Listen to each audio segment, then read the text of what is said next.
But Anal. it's so That was so. Hello, everyone, and welcome to Rep RPG's Vampire the Masquerade Starting 5th off edition. good. Starting strong. Live play Blood in the Bayou. It's a long kind of title, but you know, it's a good story. Especially tonight. It's going to be wonderful.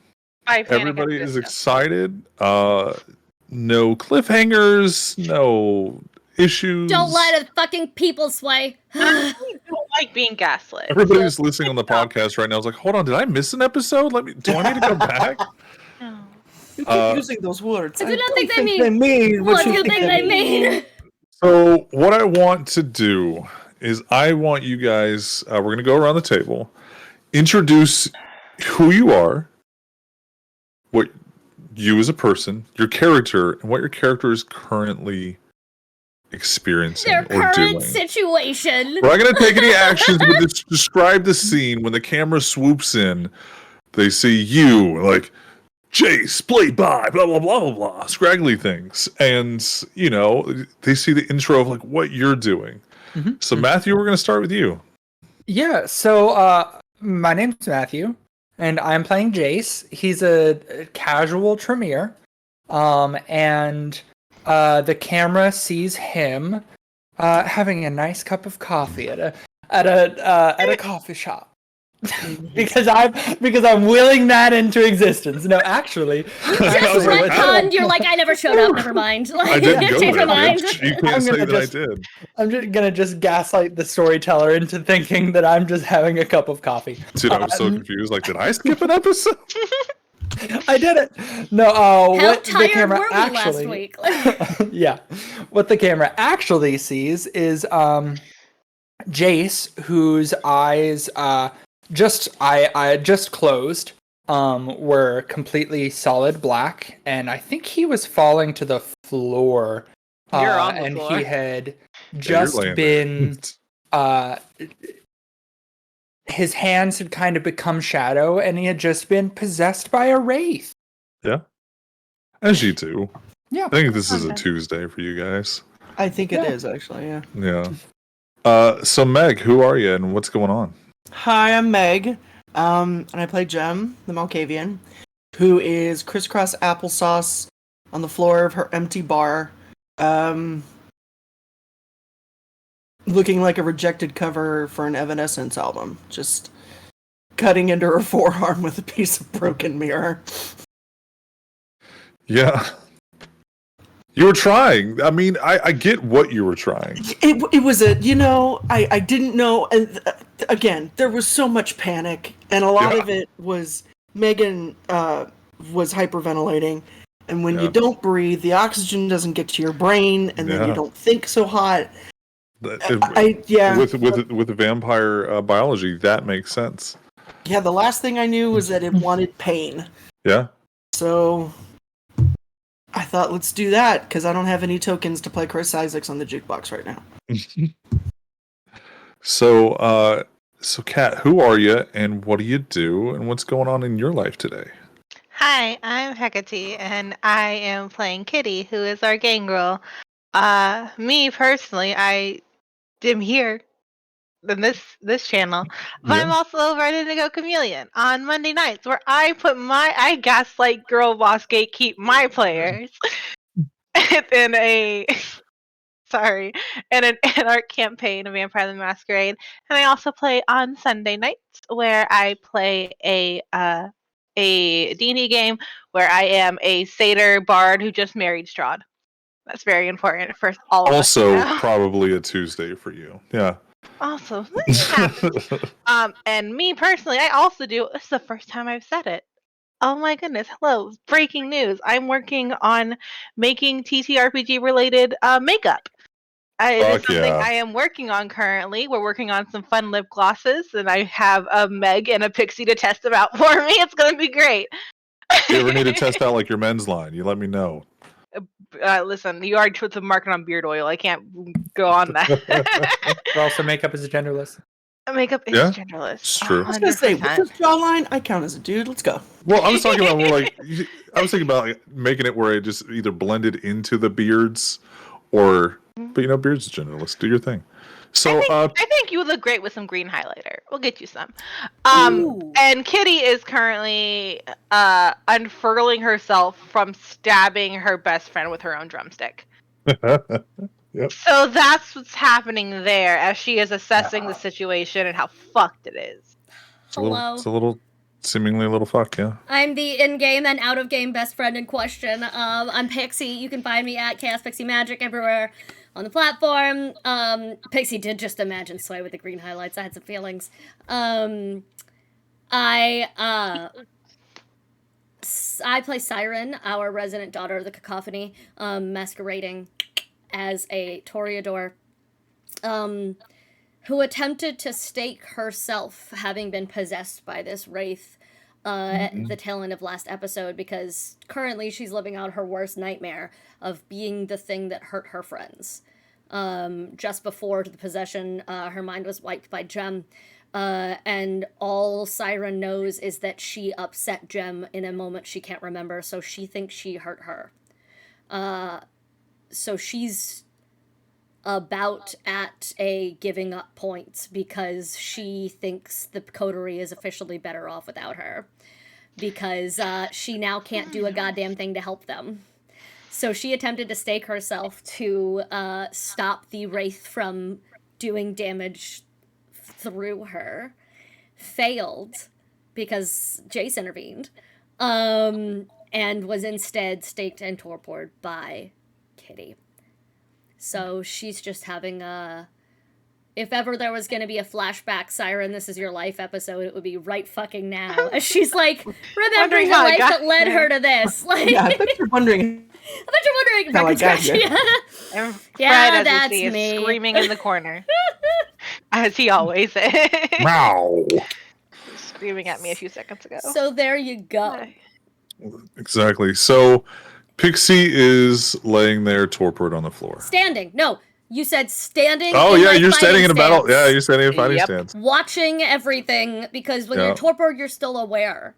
So unfortunately for everyone involved, that's what that's what we've heard Hancock, from Hancock and the Lasombra, that they're aware. They can't feel or move or do anything. I was staked. I didn't know They're that. like sleep paralyzed. Oh. So literal nightmare for her of, I'm useless. All of you are here in trouble and I can't do a goddamn thing. But die. But that won't help because it's not in me anymore. So it won't even fucking matter. We're having a great time. And I'm Sway. Fuck and you. I am the Wraith. I am Fred. I am Lou. I am the Bar. I'm heart the of New best. Orleans. He's Exactly. the heart I'm of the New best Orleans. and worst things in this game. You can also find me on my channel. We do a lot of World of Warcraft. We do some ASMR from time to time with storytelling. And if you play World of Warcraft, you can come get all your little fancy Twitch drops right now. Super fun. But tonight, I'm here to ruin everyone's lives. So, I say that. You guys know I just use the world as repercussions for your own actions. So, Jem, we're going to turn the scene over to you. You have just tried to make your friend feel pain by telling her things that would hurt her on a normally a good day, but then you try to put that little Malkavian oomph behind it. And got a little extra oomph that you're not aware of why. Yeah. And then everything didn't really work. You didn't do anything supernatural at first. It wasn't successful. But she felt pain. And then that push and pull inside of you told her to make her forget. Just make her forget. And you don't have the ability to make people forget. But I did. But now, where are you at? Are you still in the? I'm on the floor. I'm outside in the bar with everybody. Sit on the floor. I was like, I don't remember you falling. No, I just sat down. Just like, I'm sure. I was around. Sit down, man. I'm taking You it easy. feel you feel a sensation on your skin, and it's when I say that I don't mean it's like a specific. It's not your forearm. It's not. Since what you've come to figure out that Siren got possessed, you felt this shell kind of feeling, like your skin is too dry and it's tight. Tightness is what you feel. Okay. All across every inch of your body, your skin feels too tight. But you see Siren standing there, Kitty having staked her. And you see Jace laying on the floor. Looks dead. Oh God. I'm gonna crawl over to Jace and try to check on him. I don't know. Okay. Are you Jim, gonna D&D medicine check this, or are you? Jim, Yeah. Iris is on the way. She should be here any second. Okay. I wouldn't touch him right now. Okay.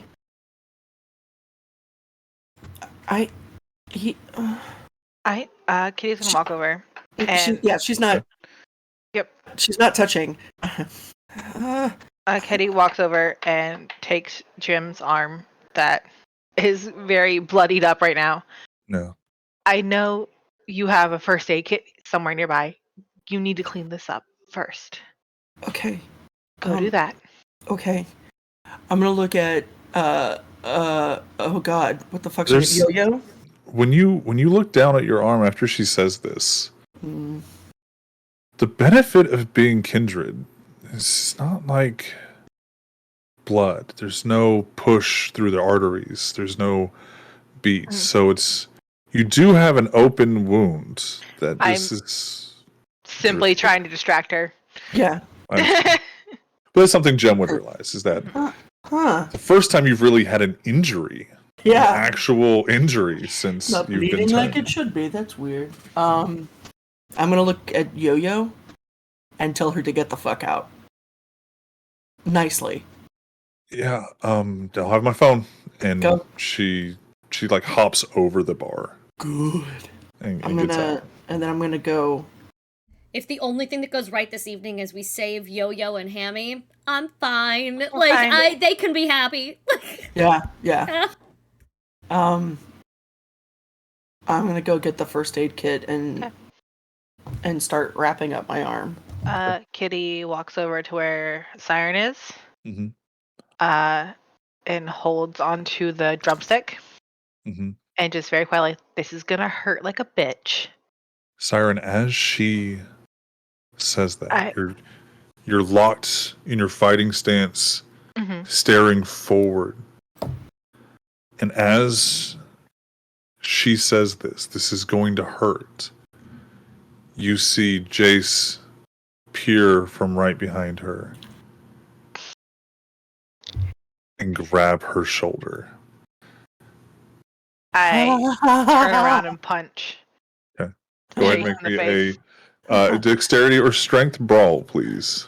He picked the wrong body to go into for these checks, honestly. Good job, Blue. Yeah. Pick the small, scrappy one. Hell yeah. Give me 2 seconds. That is going to be 7 successes.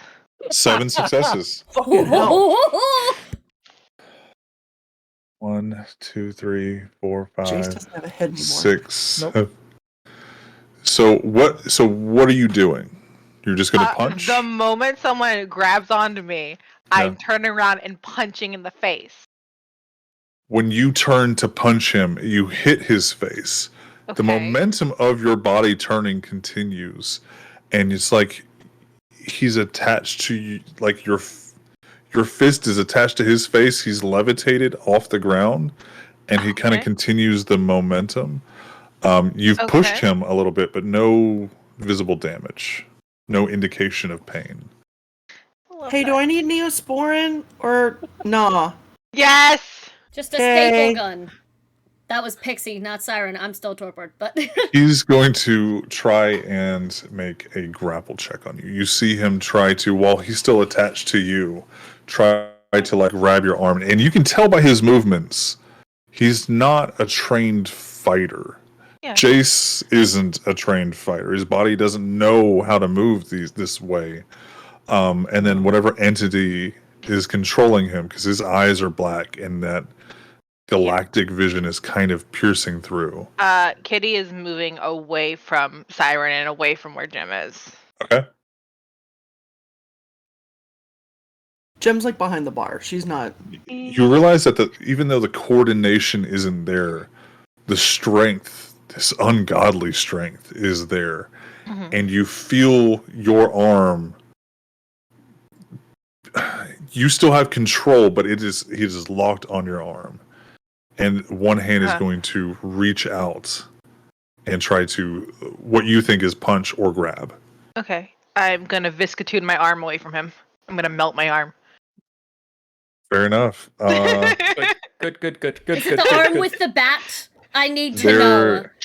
Oh, it will be here in a second. You know the Oblivion skills that people can have, so you know how theoretically dangerous This is honestly Jace the can best, be. the best fight. Oh that's yeah, ever happened. I am aware. Yeah. I don't want him touching me. I don't want him touching anyone else. He rolled 2 criticals and 2 regular successes to stay on you. Okay. When you pull that arm back, like a turtle's head or whatever, I don't know how like you're doing it. Turtle head sounds worse, so that one. Yeah. when the skin retracts and molds and curls into itself to just get sucked back into whatever place in your body you're pulling it back to, it starts to have pieces of this sparkly, starlight, shadowy nether energy into the knead of your skin as you pull it.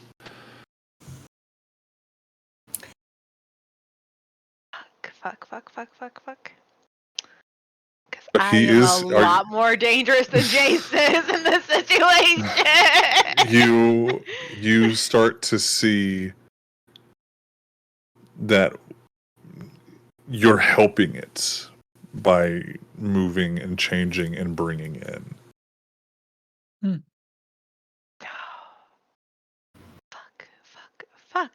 Fuck. Siren, you watch this and you see like this just out of the peripheral of your vision, and you're fighting everything in your body to just move, just to turn, just to do anything. And you see Jace, and then you see this energy, this tendriling energy just on the very edge of his skin. And looks like it's going from him to Kitty. Knowing that I'm about to not be me in a moment here, I look at Bud and I say protect, and I look at the other 3. And then I look at Jace, and I'm looking at Lil. I'm like, come on, motherfucker, try something. I've been through worse than you. Jem, you hear this commotion. You hear her call for her ghouls to protect. And then you hear what sounds like a horse galloping through your bar. Not the bar. The sliding, scraping sounds of a dog, a large dog who can't get traction on this floor to get where it needs to go as fast as it wants to. But Siren, non-slip shoes. Go ahead, Siren. Do your thing, and then I have a question and a request that I'd like to try. You feel on your shoulder a weight push you down just a little bit. Who? Siren? Siren does. She can't react, but her body is moved as this weight hits her in the shoulder, and then tries to turn her or push her.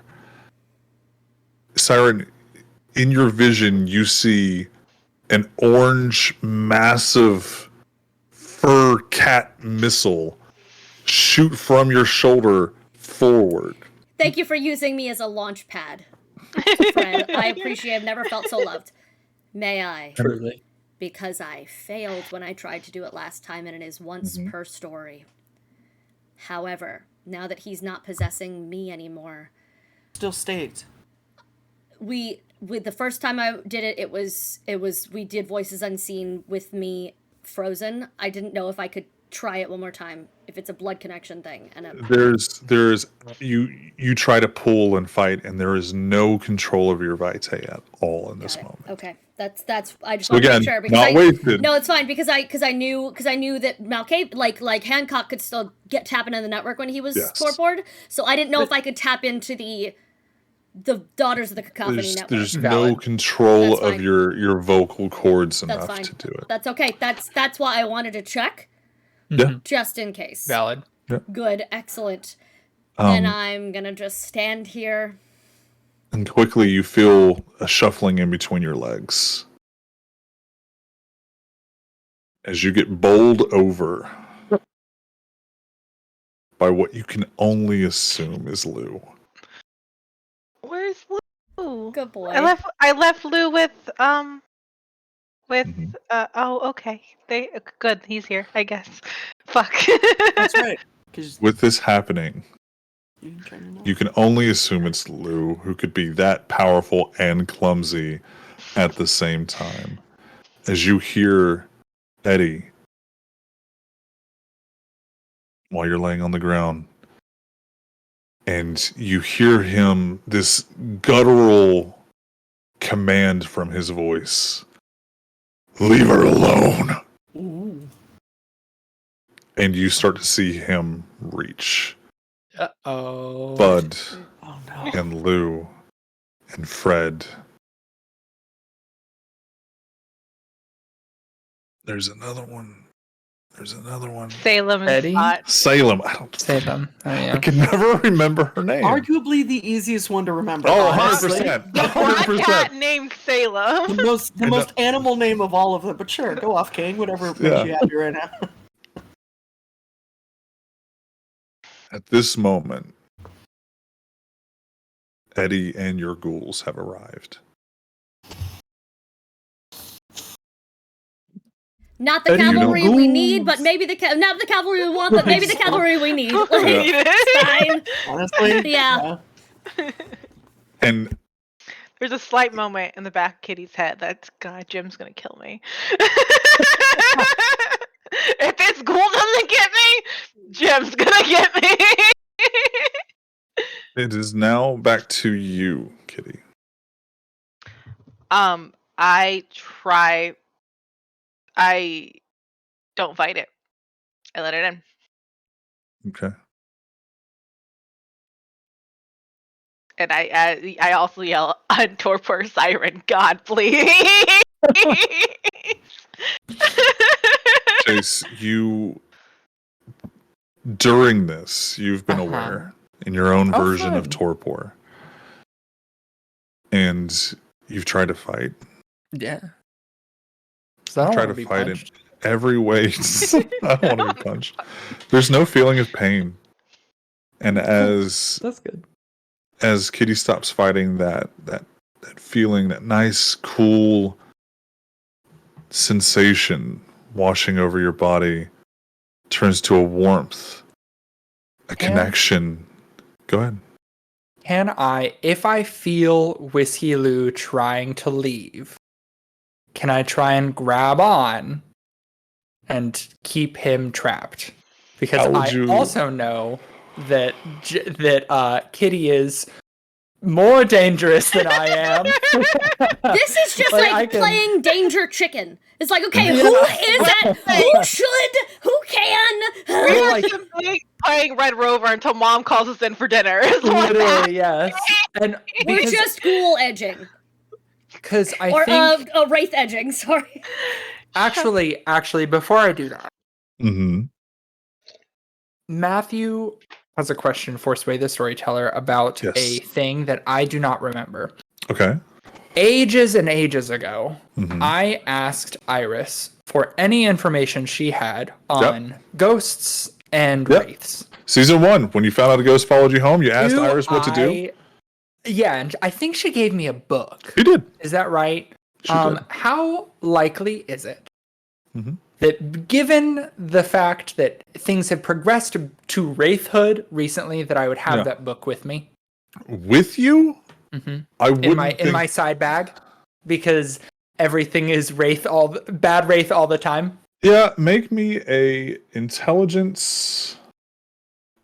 Let me go back to your page. Make me a intelligence awareness. Those are pretty good skills for you. Okay, those are pretty Let's good. see if you were prepared, like a good little Tremere, for all your button pushing to turn back on you now that things have progressed. Or if we see if it's like on your bedside table where you were casually reading when you had downtime. That's not a single success on 6 dice. Oh no! So Sorry, whatever bedside thought table. process you have, you're just like, I should have packed the book. I should have packed the book. Okay. And you know it's sitting on your bedside table.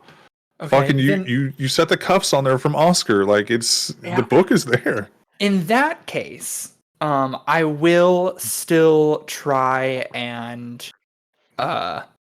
whatever sort of like battle of will and battle of oblivion that I can do to keep him trapped. Would you like to use I would like to do so. blood magic or oblivion? You're gonna give it all. You're gonna have to put it in one house or the other. Okay, so Choose your side. I think as much as I do kind of want to do oblivion, I think Jace is going to like he doesn't know ward against wraiths, warding circle against wraiths or whatever, because I don't think that's a thing. It is for spirits, but I don't think it is for wraiths. But I think because of the power of blood magic to trap and find, as opposed to Oblivion's destruction, I think he is going to try and tap into his blood magic stuff. Okay. To try and will it to be trapped. So we're going to give you 2 chances of this. One is the realization that it's trying to leave or gather. It's the feelings that you get is to leave and gather. Okay. And then we'll give you one last shot if you're not successful before whatever's going to happen with him happens. Sure. So go ahead and make your first roll. Kitty or Gem. Because Gem is now aware of a situation. Yes. 14. No, what are you rolling? Go ahead and roll me, since it's your blood magic, we're going to give you your specialty dice. But roll me a resolve occult. Resolve occult, huh? Oh, okay. I need to do these rolls more often. Jesus Christ. I was looking at gems. Hold on, what? What do you have on resolve occult? I was like, this isn't going to be a good roll for you. I don't know why you suck in fucking cult. That would give me 10 dice. Yeah, that's fine. I just gave you... Okay, that's fair. Whatever you want to do. And add your blood specialty, because I told you could. So it's 9 dice plus my specialty, which is 1 or 2. I can never remember because games do it both ways. 1. Okay, perfect. Your specialty dice at... I don't know if Kitty's playing with the errata or not. The errata is everybody got an additional die for their blood specialty. It came out after. It came like 2 years after 5e. Because they realized that I haven't needed to roll more dice lately, and that's on me. This is true. Basically, they did that because everybody was playing like 6th generation instead of playing like in the modern world, being modern people turn into. So they just made it more powerful. Damn. Fred, what are you doing? Help out. Okay. I'm a manager. This is why I delegate. Excuse me. That's what he's doing. Delegating. Running away. Okay. So, That is Jesus Christ. 7 successes and 1 crit fail, so 5 successes total. And the Okay. crit fail was not on my 1 hunger die. All Well, right. thank God. So Could you imagine? there is no immediate effect. You don't know if you weren't immediately successful, if it's something that takes time to reclaim. But it did something, and that is more than you can have control over the rest of your body. Cool. So you know you did something. Cool. So Kitty and Gem, what do we want to do? I'm gonna unstake Siren. Okay. You come out and you see Jace like still trying to grab, like his hand is spinning but trying to grab, but from his arm these tendrils of starlight and shadow have now started to creep into Kitty in front of you. Okay. Siren is on the floor now in front of you, getting bowled over. By And the dogs the and the zoo. cats and the zoo is now at a standoff with Jace. Yeah, she's not pleased about that, but we're gonna talk about that later. I know we will. I'm going to grab a bottle of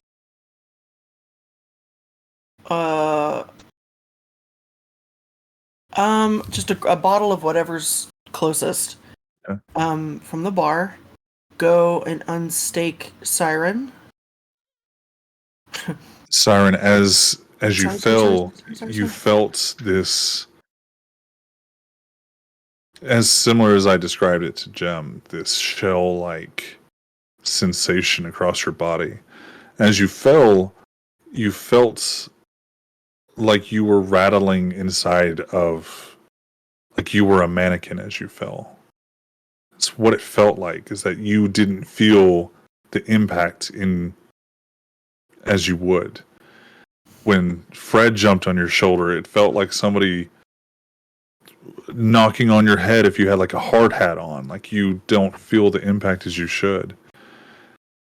And as you finally are able to feel and control and move your body again, that intense pain that you're expecting doesn't come.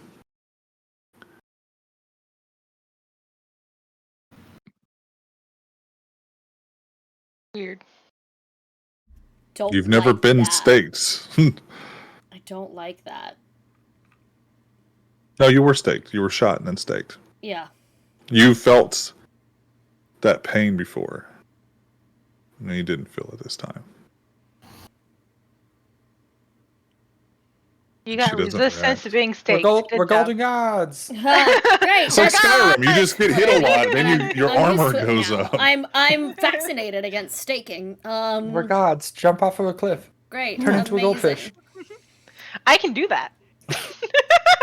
Basically gods now. Don't do it. All right. She having seen and heard and piecing shit together while she's standing there, she looks at Siren or looks at Jem and says, "He's chasing pain." No. Fuck. Then I don't know. That was a good thought, though. Yeah. It was a great thought. Jem was like, he wants pain. No, it He was said good. it. Okay, we can pet me later. No, genuinely, like Um, that's what I thought was happening. what did I? Kitty, in this moment, in her brain, she's always been stronger and more successful when she lets her beast kind of run the show for a little bit. Mm-hmm. So I'm gonna do something I haven't done in a really long time. Mm-hmm. I'm gonna turn to my Puma form, Okay. and I want to tackle Jace to the ground, and just we're Okay. holding there, and we're just playing back and forth with this wraith until Iris shows up. I'm hoping in that form I can be a little stronger, a little. You manage to as your body starts to shift and change, you manage to rip yourself away. You're no longer attached to it.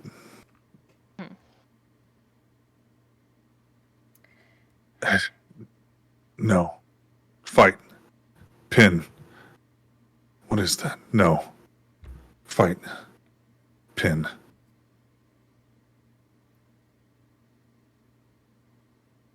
You hear your beast sniffing in your ear as you shift into your puma form. I can do this at the same time. I can't eyes the. Oh, I can sense the beast, but I can't eyes the beast at the same time. I can sense the beast while I'm in puma form. I do that. I go. In front of you, now in your puma form, as you look up, about to pounce on this, you know it's not Jace anymore. Yeah. You smell this emptiness, this coldness, like that almost menthol sting in your nose as there's nothing but clean air. You don't sense Jace as much as you should.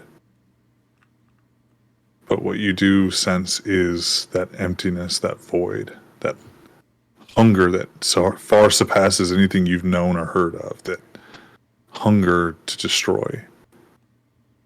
You feel that within yourself. You feel that in your friends around you. But you don't feel it from Eddie and your ghouls. It's just their beasts. But you and the coterie, there's this cool tinge, like having stood too close to the smell, that bestial sense of Jace now lingers over you all. I hate it. I'm not going to pin him, but what she is doing is she is stalking him. This circle. Anytime he tries to move, she snaps. Eddie is going to follow your lead and mirror you. Siren, what are you doing? The only thing Siren knows how to do. She's gonna run up onto the stage and grab a mic. Okay. And attempt to sing something to... She's not sure if he'll react the same way, but like she accidentally whipped all the emotions into a frenzy for everybody else, she wants to attempt to calm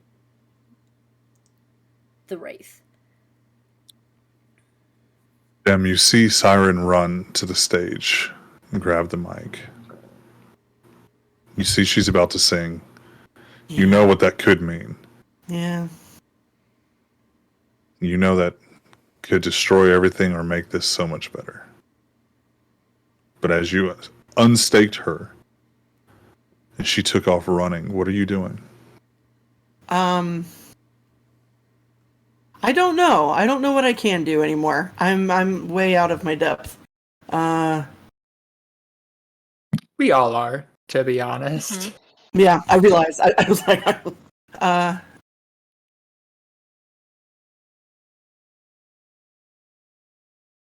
I'm pouring a shot of whiskey. Okay. For me and for Lou, and I'm posting up at the bar.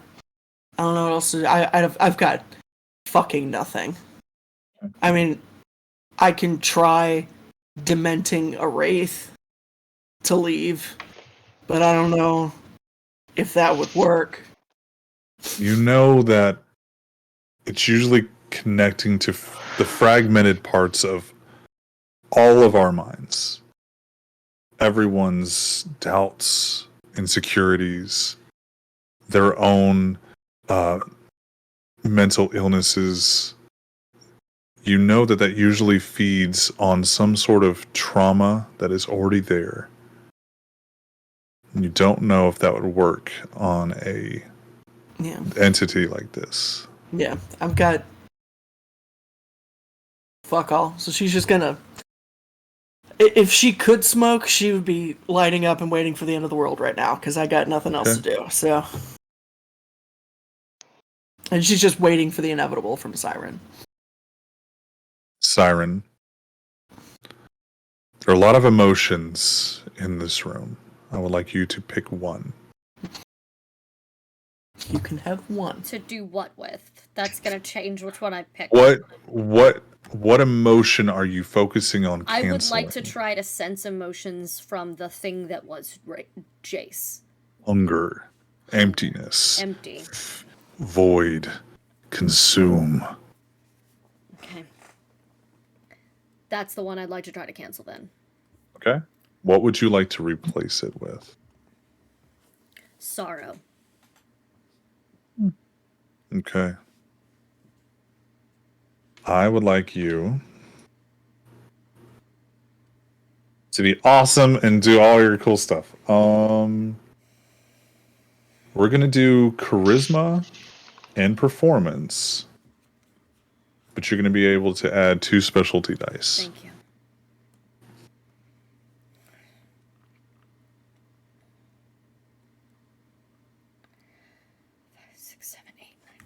That's 10 dice total, but 3 of those are hunger dice. Hey, last time you crit on some hungry dice. You almost made the prince kneel. Yeah. 7 successes, possible messy crit. Get it. Here we go.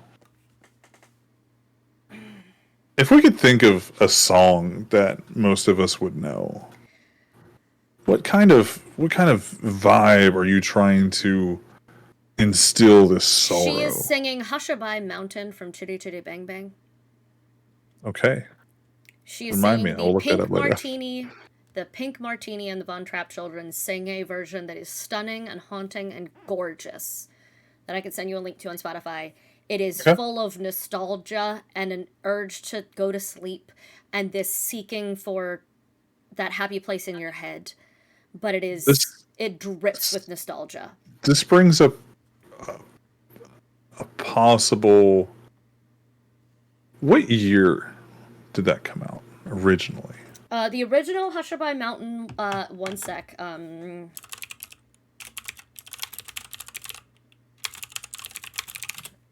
It was in 1968.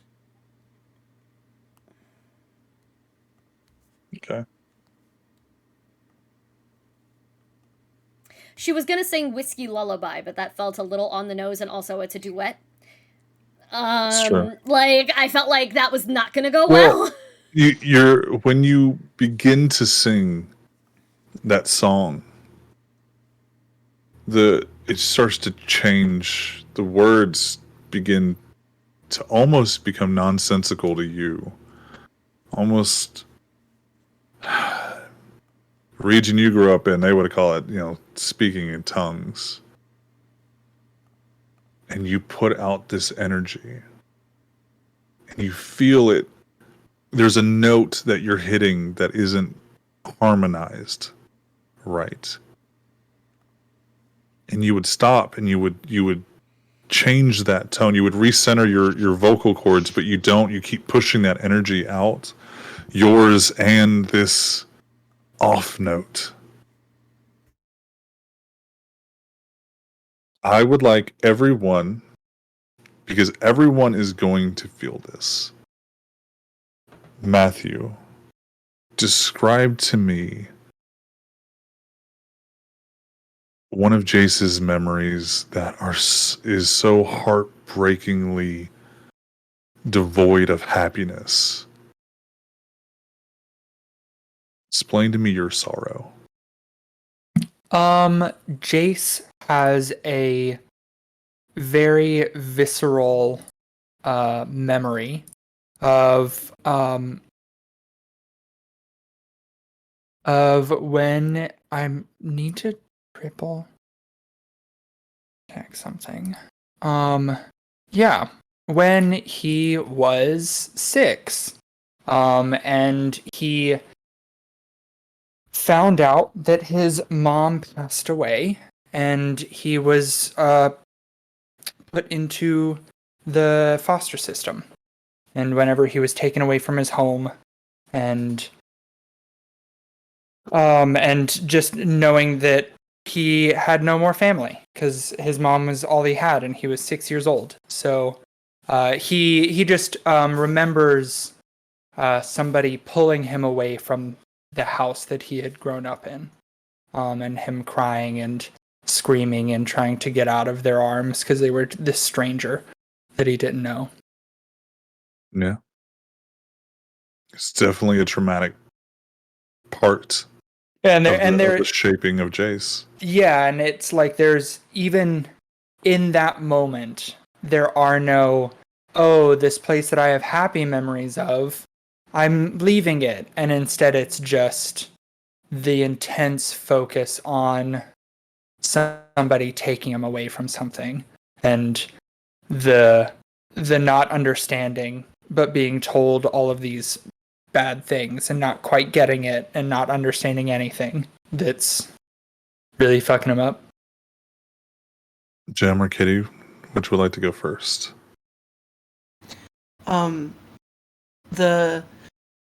The psychology class she was taking in college, to finish out like a prerequisite for a undergrad thing, when the dean walked in and pulled her outside to let her know her parents had been in an accident and didn't make it, and she didn't have,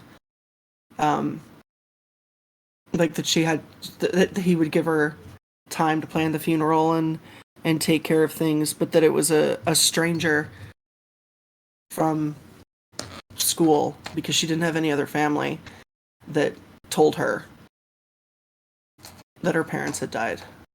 And standing in like that sterile beige linoleum hallway with like one flickering fluorescent light she can always remember.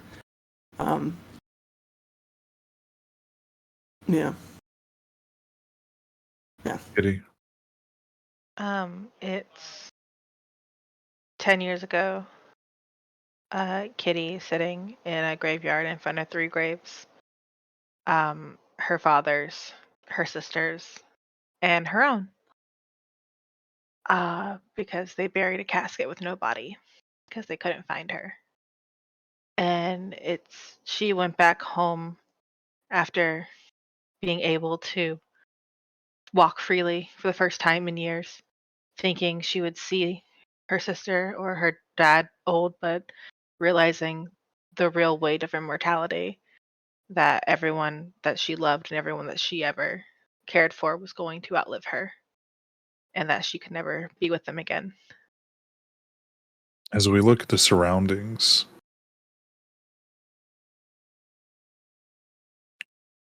we see the dates on the headstones. Roughly what year would this be for Kitty? 2012, 2013, depending on where in the current year. So yeah, Yeah. 2012.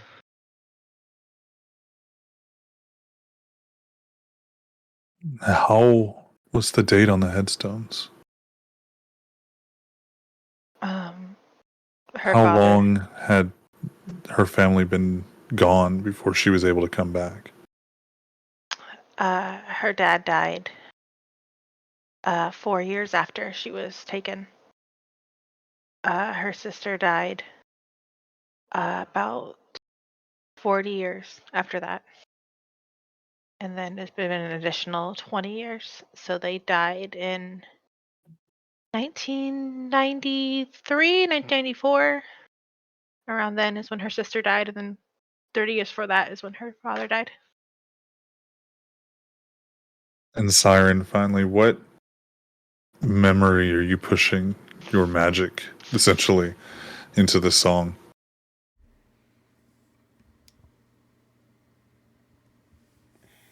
The magic she's pushing is a bit complicated, as she knows she grew up with a very privileged life. She hasn't watched anyone die. She hasn't been through that kind of trauma. However, someone taught her a long time ago how to hear those things in music. She's remembering holding the hand of a boy in high school who had snuck her into these concerts and taught her that music wasn't just violins and piano and concertos, and she is squeezing it very hard as they've just planned to run away together. And the pain of her knowing now that that was never going to happen. The clinging to that hope of a future with someone who was going to abandon and betray her later is bittersweet and painful, and is in every song, because she can't hate him for all this wonderful stuff he taught her, and she can't even blame him for choosing to take her parents' money and leave her. But she can hate that it had to end that way. But she tries to channel those moments of hanging on to something very human, like bittersweet.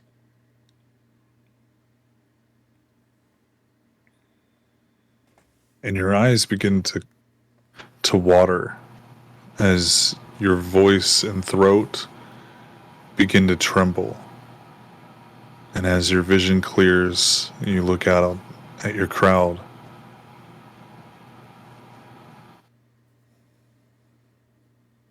The first thing that strikes you is Kitty returning to her normal form. And then next to her, you see the menagerie. The camera zooms in over Salem, and she gets thrown into a wall by hands that were supposed to love her. We see a little orange kitten trying to find a cardboard box to hide under as it rains and he goes hungry for yet another night. Bud and Lou being lost.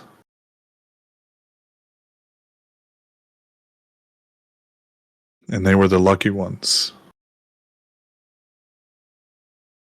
As a truck drives away with cages full of his brothers and sisters and cousins.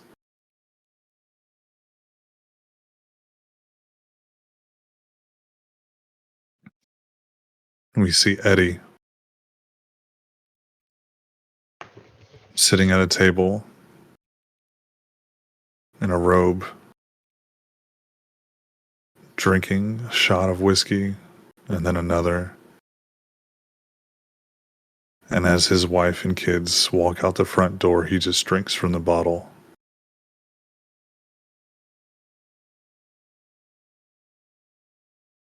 And everything in front of you, including Jace on his knees staring at the floor, looks to be weeping or shuddering. That sorrow mixed with other emotions, rage, anger, other various forms of sadness. And you feel that shell around you, like your skin has been moisturized, or it feels alive again, crumbles. And you all feel that same crumbling as the camera pulls back from Jace, his skin visibly dripping with this starlight and shadow. The camera rises as we see a crocodile tear-streaked face of Iris, her hand outstretched, her bloody palm cut in sigils, and she focuses it at Jace while on her knees she clutches at her heart, her chest. You all feel that shell start to flake, drip, peel, evaporate. The siren completes her song.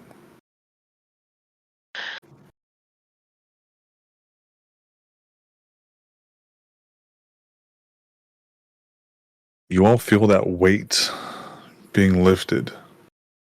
The sorrow is still fresh and it is raw and it is there. But that push on your chest, that's gone now.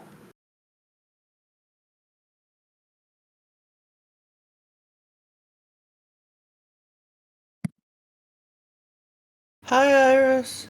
Yeah. So, Siren just collapses onto the floor of the stage and just is whispering over and over, not into the mic, just in the general direction of all of them. I'm sorry. I'm so sorry. I'm so sorry. I'm sorry. Iris stands up and runs to Jace. Wraps her arms around you. Sobbing. he will gladly give in to the hug. I think for a second he will for like a second he kind of loses himself in that. But also then I think he his worriedness for the rest of the coterie begins to take over again, and he will he'll look around. He doesn't want to pull away from Iris yet, but he will kind of look around and try and see if there's anything scary in if there's any whiskey Lou left. As your eyes shift from various filters that you're applying as you go through unseen everything, and then the abyss, oblivion sight. There's, as you look around, it confirms a feeling that you've had since that weight has been lifted. Is that when it took over your body, you felt a pull, a connection, a tendril to Gem and Siren. And during that process of that fight with Kitty, you felt that tendril connect. And as you look around, that loss of connection, that lack of feeling there, of the additional limbs that were connecting you, those are gone. Okay. And you see nothing. You feel nothing. Okay. Then he will give in once more into the hug with Iris. And he also just starts crying again with Iris. What is Gem and Kitty doing? Kitty's just sitting there and kind of staring off.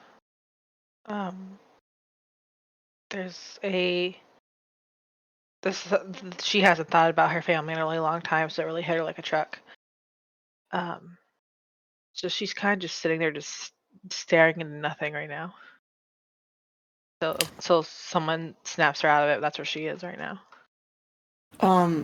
Gem is just doing shots and puts Thriller on the jukebox. Puts Ghostbusters on the jukebox. Ghostbusters on the jukebox. Who are you gonna call? Mom, Iris. Iris starts giggling to herself. And Jace, you get it mixed in with the sobs. Yeah. And that kind of eases the tension as she kind of sits back on her knees. And That's what I was going to come in here and say. It's funny now. It wasn't a minute ago. And she stands up and she walks over past Kitty. And she pats Kitty on the back and walks. And she comes to you, Jem, and she puts a hand on your arm. And she kind of like headbutts you a little bit. Just a little. Mm-hmm. And Siren, she walks to you, and you can see her approaching. You hear hard cobbled wood shoes on the hard floor. Because she wears witch's shoes, as she would. As she would, obviously. Yeah. Of course. They're like She just men's wears loafers, clogs? but Yeah. yeah. And she reaches into the satchel at her side. Her Jace purse, essentially. There's a moment for you to do something before she pulls her hand out of that purse. Oh, good God. Stab her. No, I'm kidding. That paranoia of she knows now, she knows. And there's no expression on her face. Siren has to assume that if anyone was going to know, it would be Iris. And if Vegas hasn't told her, then she's not about to try to give him up. So she stays silent. And you're on your hands and knees, having had been collapsed, and you're on that stage, and she kneels down and she reaches inside. She grabs the back of your neck lightly. She pulls the hair, not pulls, but she sweeps the hair from the back of your, from behind your neck. She reaches over with the other hand and she clasps a necklace around you. And you've seen a similar necklace to this. Vegas has worn this a few times. It's chain with leather intertwined through it. And it looks like red wax sealed sigils and runes carved very finely in the necklaces. But who it's from, it's probably not red wax. But it looks nice. Maybe a little bit more masculine than you're used to wearing. But it looks nice. Kind of punk. And she kind of pats you on the shoulder.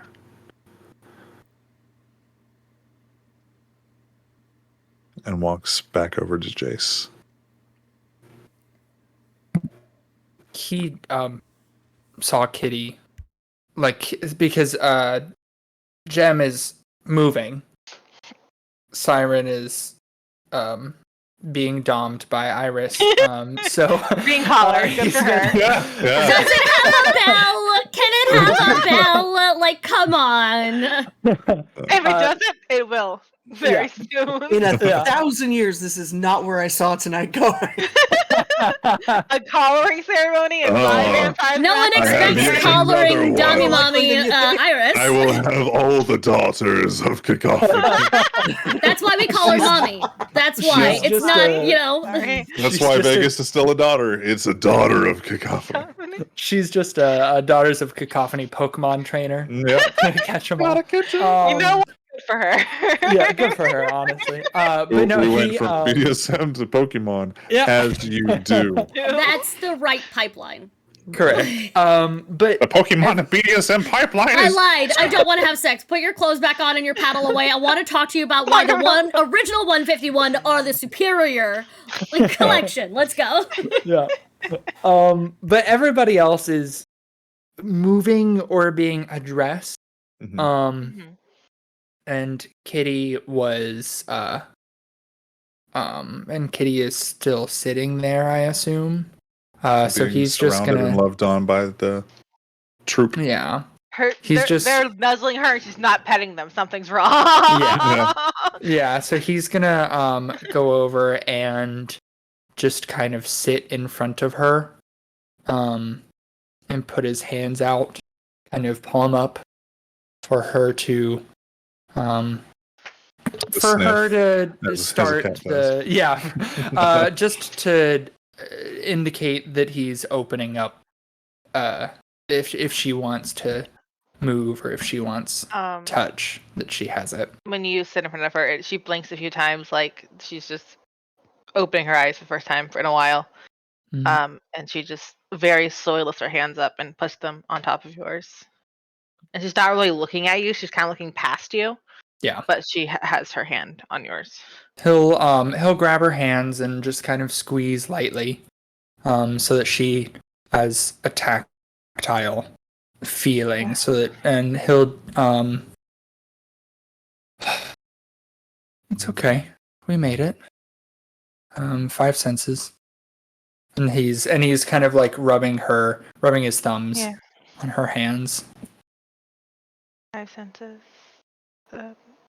And she starts listing things she can see, things she can hear, Mm-hmm. smell, because she's honestly actually having a panic attack. Yep. Um, Yep. he has seen those and dealt with those so many times. He gets it. And it takes her a few minutes that she finally like locks eyes with you. Finally, thank you. Yeah. Thank you. And he'll like actually like squeeze your hands and look at the menagerie. Where's Eddie?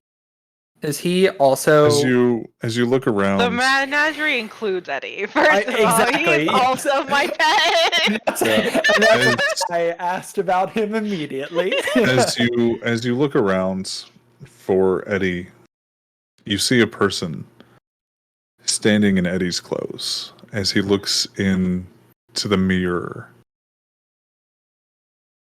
She in the mirror. You see Eddie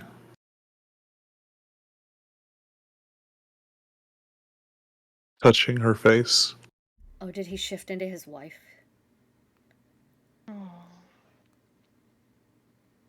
And moves her fingers through her hair. The camera will know, the audience will know that the image reflected is not one they saw before. Oh. It is not his wife. Oh. And his daughters were too young for this person to be them. And the person wearing Eddie's clothes turns around and intakes a breath. The cheeks flush. And exhales. And reaches for a glass of whiskey. And sips on it. Turns around and crosses her legs. And again, inhales and exhales as she looks to you all and to the glass of whiskey. Hey, Lou. No, I'm not Lou. No. She takes a sip.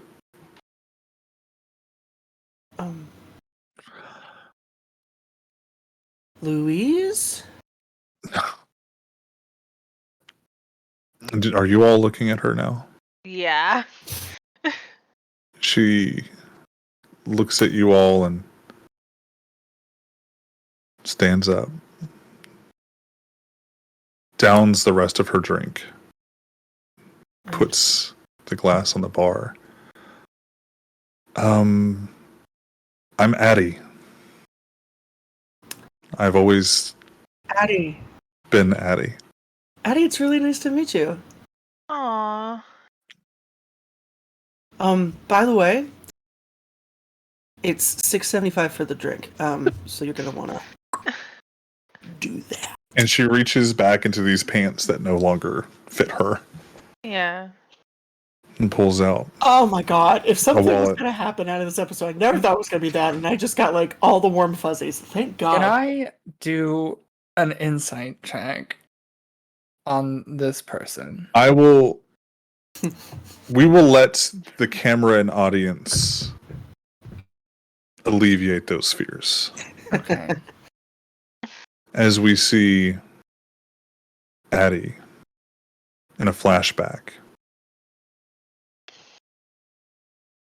We see Eddie sitting at the table, drinking that swig from the bottle as his wife and kids leave. And the camera rewinds and rewinds 1 year earlier. And we see that woman, his wife, come in to their bedroom, their closet, Understood. as he is trying on clothes that were not designed for him. Baby, we got to get you clothes that fit. Come on. And I'm just gonna take her hand and take her back to my room, to put her in some of my clothes so that she's not wearing baggy Okay. Eddie Valiant. She quickly gets dressed in whatever you provide. She does put the suspenders from the pants, and it Good doesn't for fit her. right, but like Oh, she's I kind of love like this. I love this. Oh man, I've been housing a hey mama lesbian. Fucking. Okay, Good for cool. me. So listen, Addie, this is a vibe I can get down on. You're way less creepy. Now, do you want to go shopping one day? she starts like sobbing. Maybe we don't got have other to. shit. We absolutely don't have to. No, that would be nice. Oh, And great. there's Eddie's speech patterns are there, and as she talks to you, you can see went from like a more like a wider vocal with like a deeper voice, and then as she talks, still it's still the way Eddie would say things, but this is definitely Addie's voice. Yeah. Like the vernacular is still there, the lack of slang is still there, but it's definitely a different voice. It makes the fun note that I can change my vocal cords anyway. I'm gonna like I'm gonna make them wider. I'm gonna pull her in for a hug, and just look at her and say, "I really wasn't kidding about the drink, though." As you All guys clothes, but you're gonna need to pay me. as you guys like laugh and giggle, we're gonna go back to the dance floor as Iris just kind of like leans against the bar, and you see her rubbing this paste from her bag onto her hand, and you start to see the wounds close up. Fun trick. So what's a bat liner you? Sorry. Oh, you're just gonna whip it out, huh? God. You're just gonna whip that Sabat right on her face like that. No. Unfortunately, that's exactly how Kitty says it. Because she's been through enough trauma tonight. We're not sugarcoating anything, and there's no mortals in this bar. She sits on the bar stool, grabs one of the bottles of whiskey from behind the bar, and just kind of like pats a seat next to you, or next to her. Sorry. I jump onto the bar. I sit cross-legged on top of the bar. So you're like above her, like get that kitty dominant thing going on. I always have to sit on tables. It's my thing. I slowly look at Jim, who's exiting. I slowly pull out Victor's credit card and set it on the bar, and then I pick up a bottle of vodka. Just keep the tab open, the Victor tab. The Victor tab, yeah. One day I'll be told ours doesn't work anymore. One day. Sorry, this card has been declined. Fuck. So she just takes a swig from the bottle and kind of like holds it in her lap. So before New Orleans, shit was before New Orleans. Very So ominous. who? Now, what was the name for this person, or did you have a name? Did you only have an alias? I didn't give a name, so if you want to give them a name, go off, King. Do what you want. So how do you know? We'll just call him Jay. I don't know what you know him as. You know him as Jordan or Jay Cool. or Jay Dog. Like it I is know some dumb Jay. shit that he Me and comes up. Jay have been J-Dog. friends at many blood Yeah. orgies together. Yeah. And that's the thing is like he's still like awkward but he has like the best info and he brings the best people full of the best drugs to orgy upon and from. That path of alignment, man. Go Yeah. off. I love them. Um, Blood orgies and drugs, and that's all their worries. We should go join the Sabbat now that I'm talking this out loud. We should just leave. she goes, so back in the day, this area wasn't Camarilla. It wasn't Anarch. Before the church was here, they were here. And Jace, you hear this like Before Sabbat? the church? I don't care about her being Sabbat. That's cool. Before before the St. church? Louis Cathedral. No, she's old as fuck. No, Iris, we're gonna get there. Also, to explain to the chat, no. I'm gonna Thank wrap you. this up and then I'll address the Okay, chat. sorry. So she says that before the church was here, they were here being kindred. And as time progressed,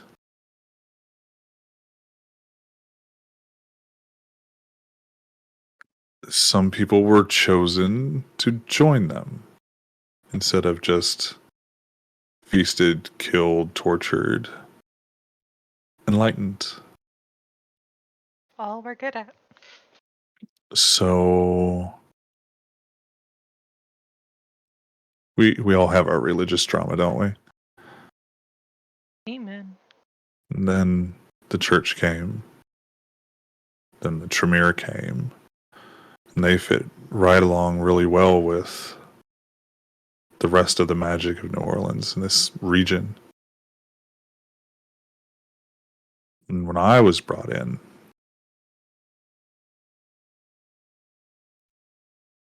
I was brought in by someone who wanted to use me as a tool more than anything else. Never have I ever. She takes a shot at the vodka. She takes a shot and kind of clinks the bottles with you.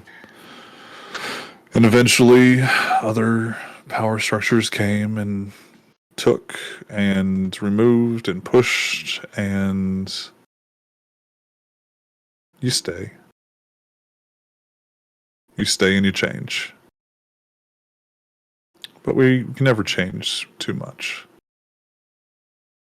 And I think if it wasn't for the current prince being the lovely little dolt that he is, I probably would have taken New Orleans back. Ooh. Good for her. And Good she takes for a her. swig. She puts the bottle down. I'm guessing Path of Cain because of the blood magic. You were taught a lot. I asked a lot of questions. That's good. Now, we're going to pause real quick so I can just address the chat. Yes. Eddie Valiant, who obviously the Who Framed Roger Rabbit character was named after him. It's spelled differently, okay? But That's all you have to say. Spell differently. Eddie Valiant's background as the drunken detective. If I ever put somebody in the game who has an obvious flaw, there is a reason and trauma behind it. Eddie is a before tonight, because supernatural shit is supernatural shit. Eddie is trans and has been living under the trauma of not being who she really wanted to be on the outside. Growing up in a time where things weren't available. Medical care wasn't available. Legislature and rights weren't available. His family, his church, his own family trauma and religious trauma never would have let Eddie live as who she wanted to be. It was he, him, and there was no questions about that. And as she aged and got older, living on her own, she decided to try out things. Clothing, makeup. And it brought some comfort. Still had to live as Eddie. Married a woman. Mothered and fathered children. Until his wife caught him being who he is, and that is a she. And a her. And Eddie tried to play it off that it was just something that, you know, he was trying to do. It was a weird, it'll never happen again. She never let him forget what she caught her doing. And a year later, she left. The wife left with the kids.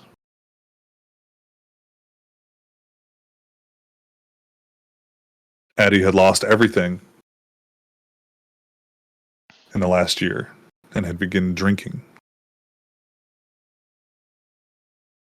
And that's what led to the background of drunken detective Eddie, now Addie. So no, to alleviate all fears, there is no sign or clue or reason to believe that anyone else is possessed. The sudden change was after the shame and sorrow after what Siren's song did. You're welcome then? She would say thank you later on. Cool. I did something Right now, to she's help a little, make she's up a little for sore. it. Listen, She's a if little I tender. if I didn't ghoul her and then she didn't get turned, she never would have been able to so succinctly become this. Oh, okay. I don't know. It's all that Shut up! savior Shut up! shit. Shut up! I think it's pretty cut and dry here. I think it's pretty simple, pretty clear. It's Just fine. help me get Sounds good. Siren to stop being sad. Shush. Yeah, shut the fuck up. Honestly. Yeah, it's Eddie, but with an A instead of an Yes. A. Yeah. That's how the American Girl spells it. The American Girl doll. Sorry, she's not real, Aw. but it's. I assumed it was, but I assumed it was Y. Eddie, American Girl? Eddie, so I assumed it was Addie, Addie. Yeah. Yeah. Yeah. IE.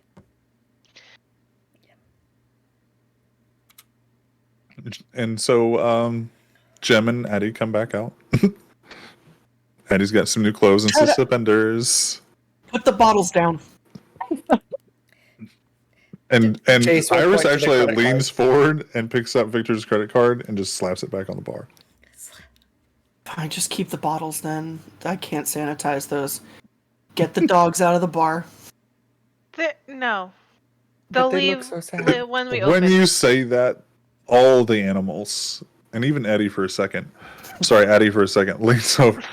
Am I not an animal? I didn't think that we would see Addie in this season. So that's cool. The animals look up at you with when they say puppy dog eyes, you can see the tears from these animals because their fur next to their eyes is so soaked. Oh. And on Butterloo, know- it's just like these craters I of put fur. on Sarah McLachlan. All right, I get it. You know how you guys can give your ghouls like fun little things when you turn them? All of mine have dominates. Every single one of them. Just puppy dog eyes, and that's the dominate. Yep. Yes. Shit, I want to give him treats. I don't know why I want to give treats. Give this dog some treats. Fuck it, I want to give him my car. I don't know. Can't say no to these dogs. It's canon. It's how it Yeah. works. That's how it Yep. works. Telepathic puppy dog eyes. You're fucked. Can't. Oh, I love it. She's taking another drink. She looks back at Iris. Says, "Is that why the prince was so cool with me staying? Does he know?" The prince knows. That's fair. The prince has always known. So every time we get somebody, we look into them. And Prince knows about me, not everybody else does. I'll kill all of you. Don't fucking tell anybody. So not everybody knows. Vegas knows. Vegas knows. Looks at Siren. During this time, Siren has crept off the stage and is sitting by herself in the little... She's not there anymore. She is in the little backstage prep area that they have for the musicians. She has briefly fiddled with the clasp. She doesn't want to take it off, but she wants to see if she's capable of taking it off, or if You can. It's one of those where like hooks in and then latches, so it's secure. She doesn't let it not touch her skin because she's assuming it's there for a reason, but she knows she can unclasp it, and that brings her some. She relaxes, little clasps it back, and sits there, and just she is just like hyper fixating, pulling on one of the like patches that's sewn into one of the couches back there. That's just like just fiddling with shit. Before you say you fidget too much, there is this feeling that weight on your collarbones that soothes your throat in a way that honey and lemon and a little shot of whiskey always did after a show. And there is a warmth that radiates through your chest with that feeling. And it's alarmingly calming, if that makes sense. Like, that's nice. That's why am I so, like, just chill right now? Like, you're not high, but you're definitely like... Got it. Understood. Cool.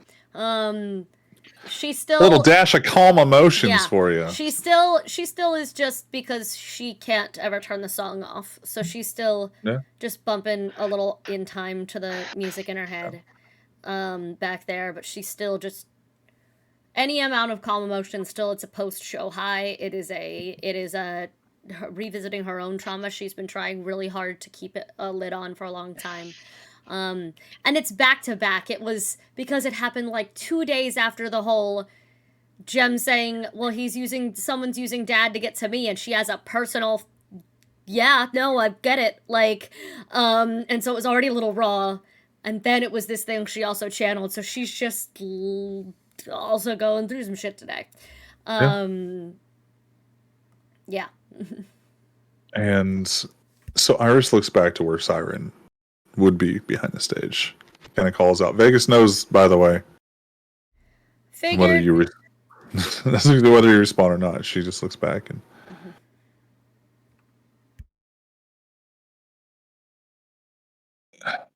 Your background, when you wouldn't name who your sire was, that usually calls for you're leaving one faction to go to another. And it's fine. Like if you were to go from Anarch to Camarilla, you're like, all right, maybe a traitor, but cool. And we just assume everybody's Anarch. Anarch would be easier. It would be. That's what I used. But I had a feeling to look into it. And there was just roadblocks, losses of information, no communication with standard Camarilla, anybody. And it was just like you existed on this little island of this current piece of time. And that means that you came from being an anarch, just like I did. And the prince knows. You can look at people and get a visual indicator of diablerie for a period of time. And while it's usually faded to the point where nobody can see, that takes one to know one. That means Sabat.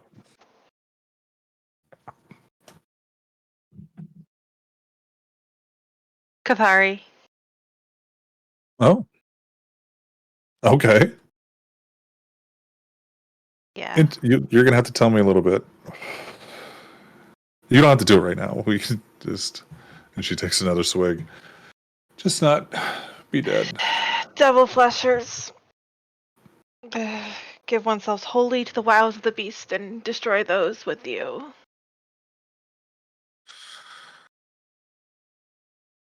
Huh. All of the coterie silently will remember this. Like, And as she goes to say something, she looks like she's about to tell you a little bit about her history as Vegas bum rushes through the front doors, looks around, sees that he's late to the party here. Did you just point him in the back where I am? Yes. I love you. And he looks to you like thumbs up, thumbs down. We all We're just alive. look. He just kind of like he looks over at Iris, notices the bottle of whiskey, and just kind of they head nod each other as he walks backstage. You good? She just points at her necklace. It'll help the throat. You won't be able to push, but How long do I have to wear this?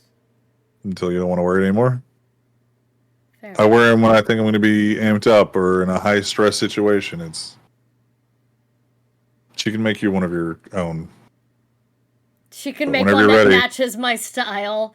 Yeah, whenever you're ready, I want mine back. Oh, it's his.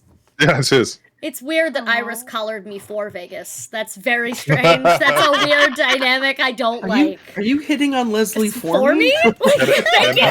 Thank you. That's exactly where my head went. And That's as he, what I didn't know I needed, but deserve. as he Thank turns you. back, to kind of give you some privacy and goes back to the floor of the bar, he turns around and just kind of like head nods you, like it's a good look though, and just kind of like walks out. Well, now you have to keep it forever. Oh Congratulations. yeah, fucking obviously. Kitty, Jim, Jace, what are we up to?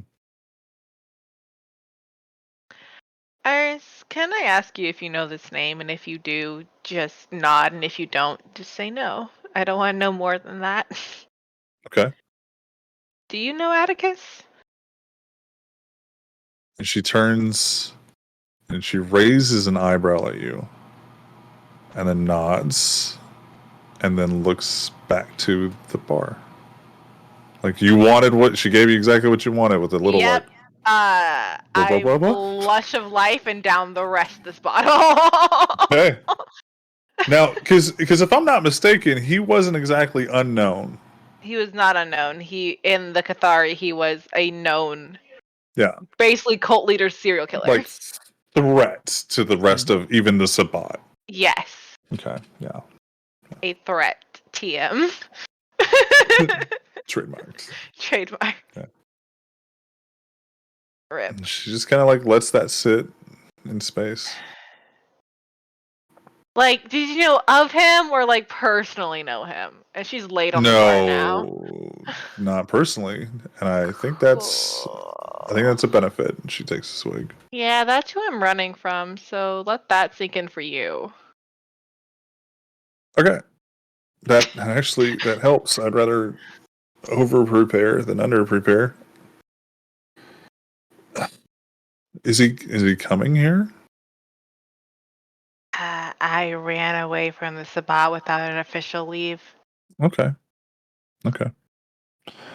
Do you know? That's him. He doesn't really need authority from anybody. Nope. Okay. There's no one that.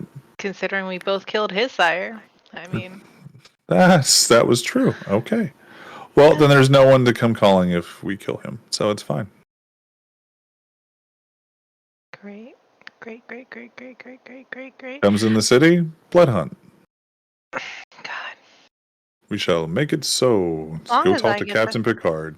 As long as Sure. I get that final blow, man. I will tell you this: if it gets to the point where it's up close and personal, I have not done my job. Fair enough. I have this idea that if you aren't close to your enemy, when you destroy them, they can't destroy you. They can't hurt you. They don't know what's coming. Yeah, The but snipers use it, and it's amazing. I want to beat him to death with his own bat. Oh, I'm drunk. I'll give you the corpse. You can use him as a fucking daddy pinata. I don't care. Call it that. Don't call it that. No, Jason's Jace says from a seat Jace is- over. Jace is Don't back. call it that. Don't call it that. It's a pinata. Pinata. Pinata. Pinata. Pinata. Shut the Fucking- fuck up. fucking Meg. I I love hate it it. here. I actually choose death now. In an alternate universe, the sun is about to come up, and he just walks out into Walks it. into it. I was like, you know what? I lived a life. I She doesn't even guess. just walk into it. She like leaves the door open so that we all go too. Yeah.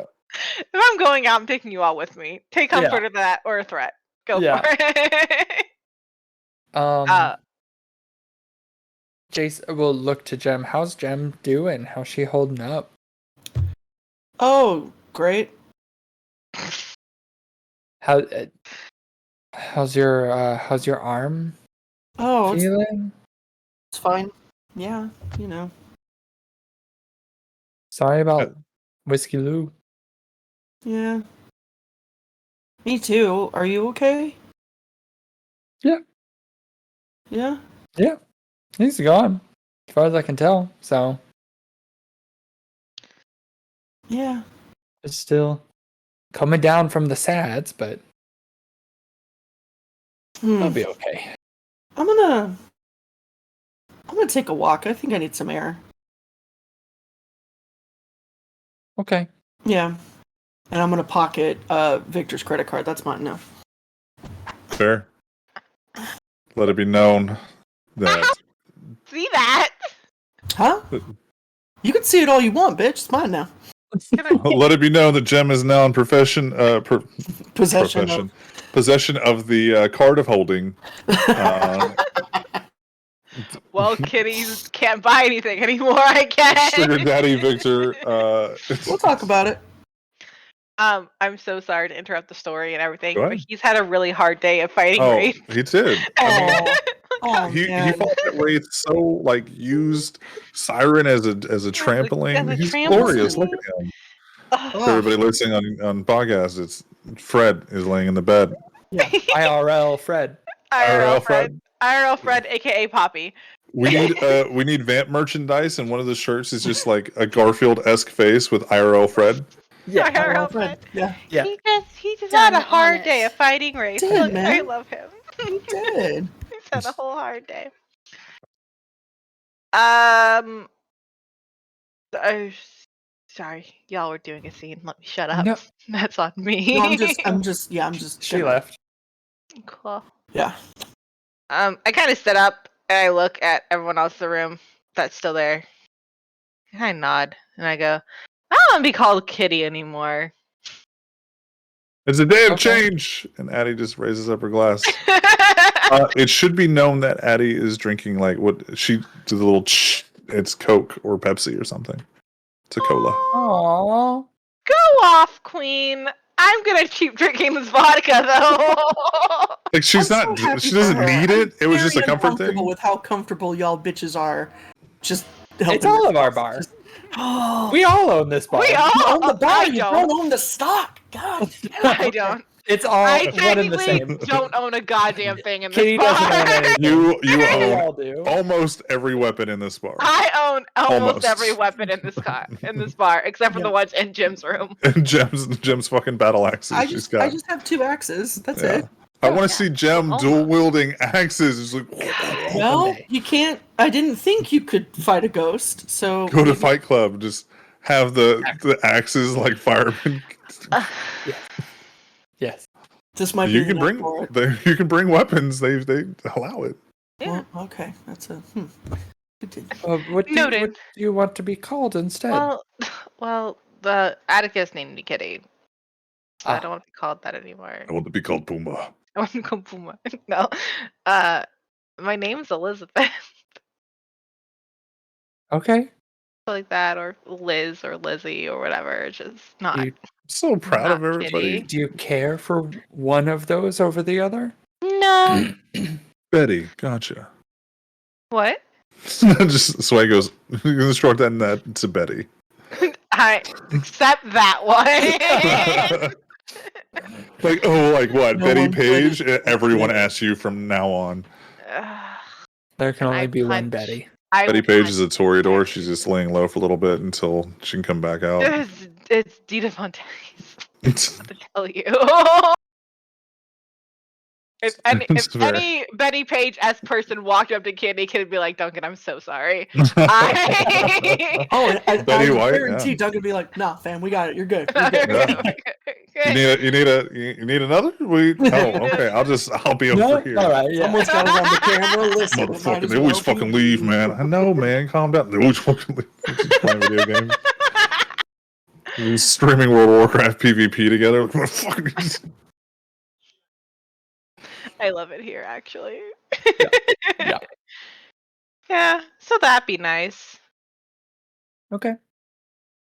Okay, cool. I changed my name in the group chat to Liz. There you go. So It's you- gonna be easier. I'll just you are still Kitty, and then it's this Liz. We don't have a kitty cat now. I did the name change so Sway can remember my goddamn name. I'm just gonna do Jem and Liz. It's fine. Yeah. Okay, so party aside, a threat has been eliminated. You feel like you have one less thing smashing down on you. God. Yay. Now we have about an hour left. Cool. No, we don't. End on a high note. End on So I a can't high hear you, note. Siren. Just You're like. muted, darling. Oh shit. She just. I said no, we don't. Just end on a high note. End on a high note. End on a high note. No. Everybody finishes off the rest of their night however they would like. If you want to feed, you can feed. No rolls. As long Where as you're does- not trying to where get does Jem 3 go? fucking points back, Jem. Where does Um, Jem go? Jem is gonna go to Louis number 1, but Mm. I'm gonna. Yeah, I'll grab a snack on the way. Okay. What are you going to bring what is your hunger at now? It's at 3. Okay. What are you bringing it down to? I'm just gonna take it down to 2. Okay. No problem. What are you going to do at St. Louis? We looked this up a long time ago. And I don't remember it now, but we do have an actual name for Whiskey Lou. So, and that's where we picked him up. It is. Mhm. So I'm going to go and try to find his headstone. Okay. Or their headstone. And, No. Now, unfortunately, we don't have a wiki yet for the show. So, yeah. what And I his haven't- headstone? Yeah. So my dear friend, whose name I won't say, she's just gonna, yeah. Raylan Matthews. Sure. If you pay me in snacks, I will start the wiki. Give me my credit card back, I'll start the wiki. Yeah, she's Magically, just there's one in the gonna pocket. she's gonna go just kind of sit by the stone for a little while. Okay. And process. The other Nos there, they see that you're mourning and you're grieving, and you know that some of the Nos, the society believes they're buried here. Some of the Nos have family here. It's not uncommon for a kindred to come in. Well, that's a kindred in good standing with the Nos. And they kind of give you your space.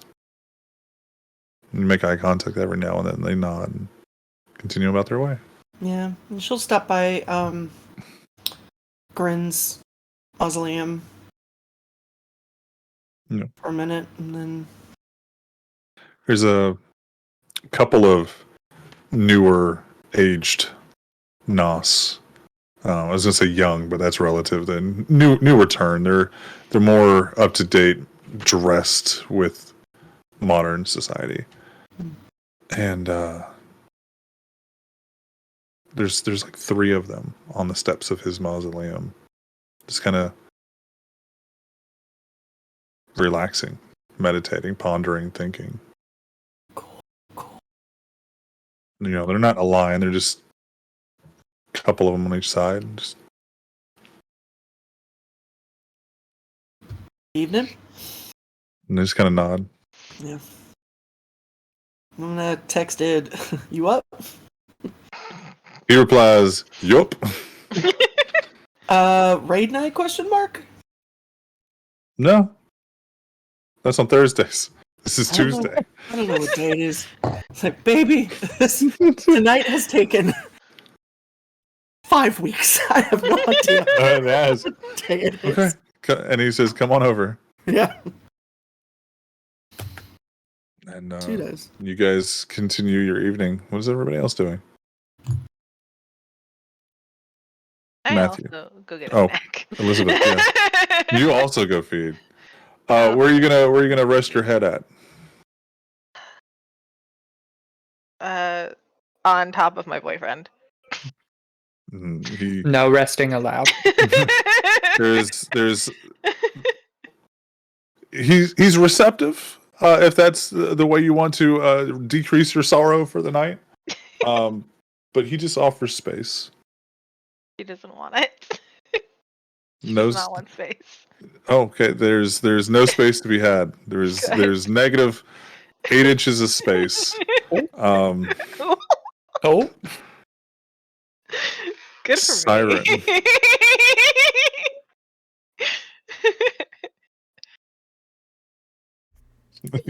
Yes. How does Siren want to spend her night? I don't know. How is she allowed to spend her night? Are you talking about? Can you go to Vegas? Yeah, sure. Yeah, you reach out to Vegas. I mean, you he's go to Vegas. still there, right? Like, yeah. okay. Honestly, I didn't know how you wanted to spend your night. She's drained. She's tired. She does not. She doesn't want to make decisions. The realities of what she did to her coterie, hurting them in a different way, while productive and helpful at the end of the day, not the way she wants to ever do anything. Are you looking to work out frustration, or like are you wanting to work out like aggression and get that feeling out of you? She doesn't want to make decisions. Okay. fair.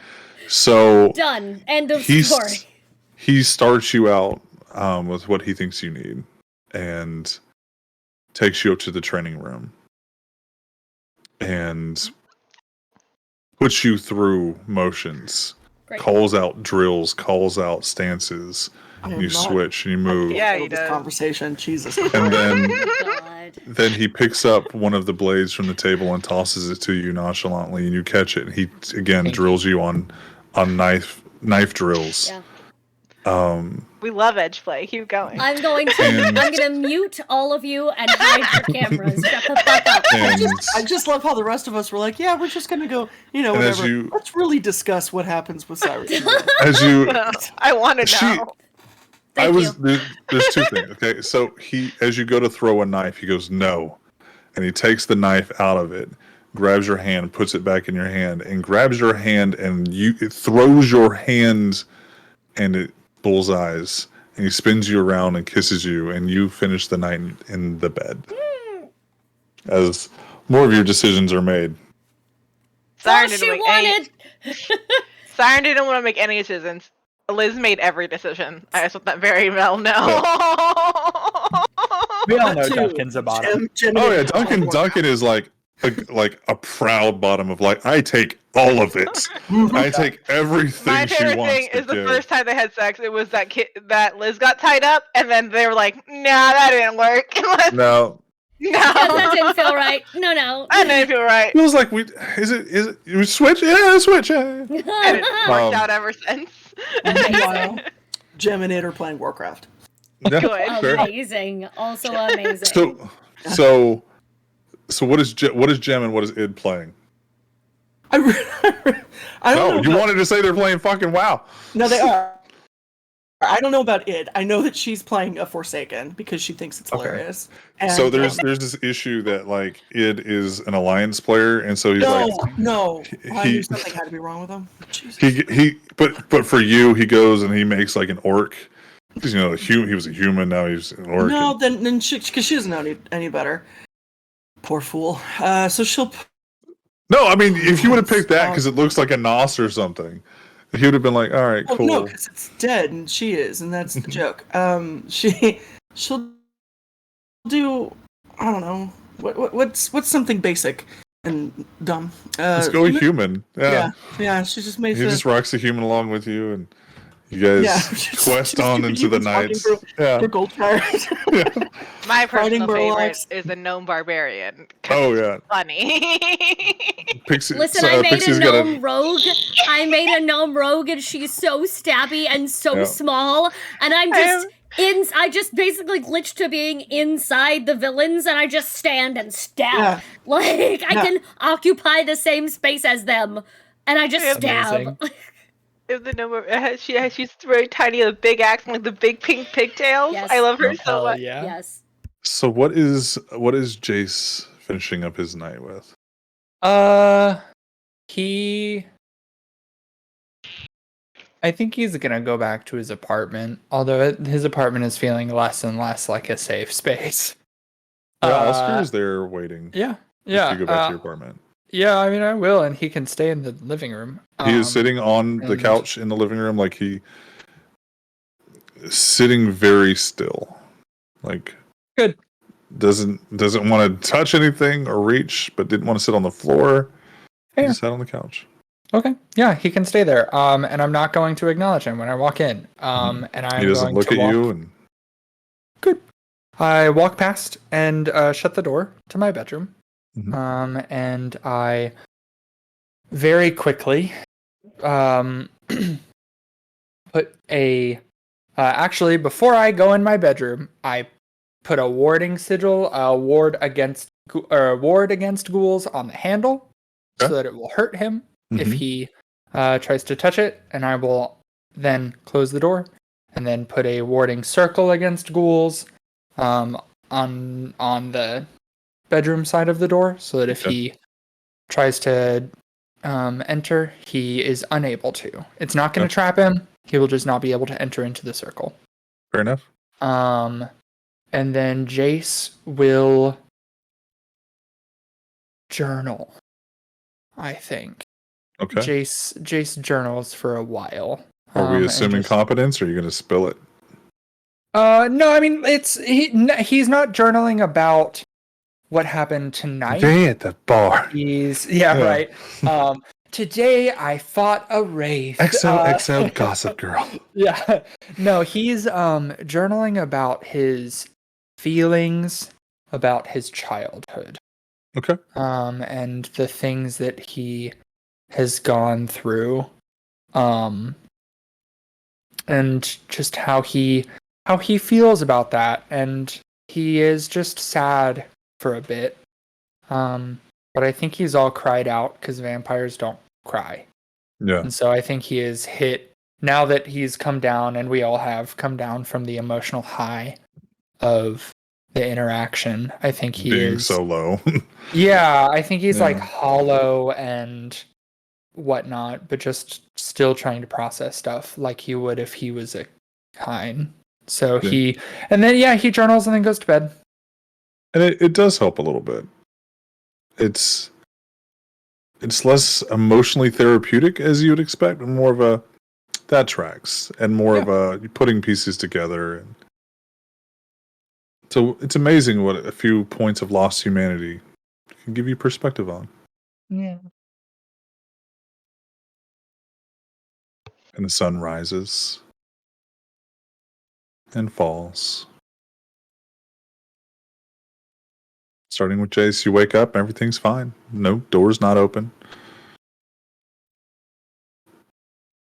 Everything's fine. You all wake up respectedly in the Not respectfully. not respectfully. There's been some very disrespectful things that happen in that cutaway. I'm gonna leave for it to all the of y'all. imagination how Yeah. respectful or disrespectful Siren wakes up. But you all awaken. Mhm. Give me some rouse checks. Woo!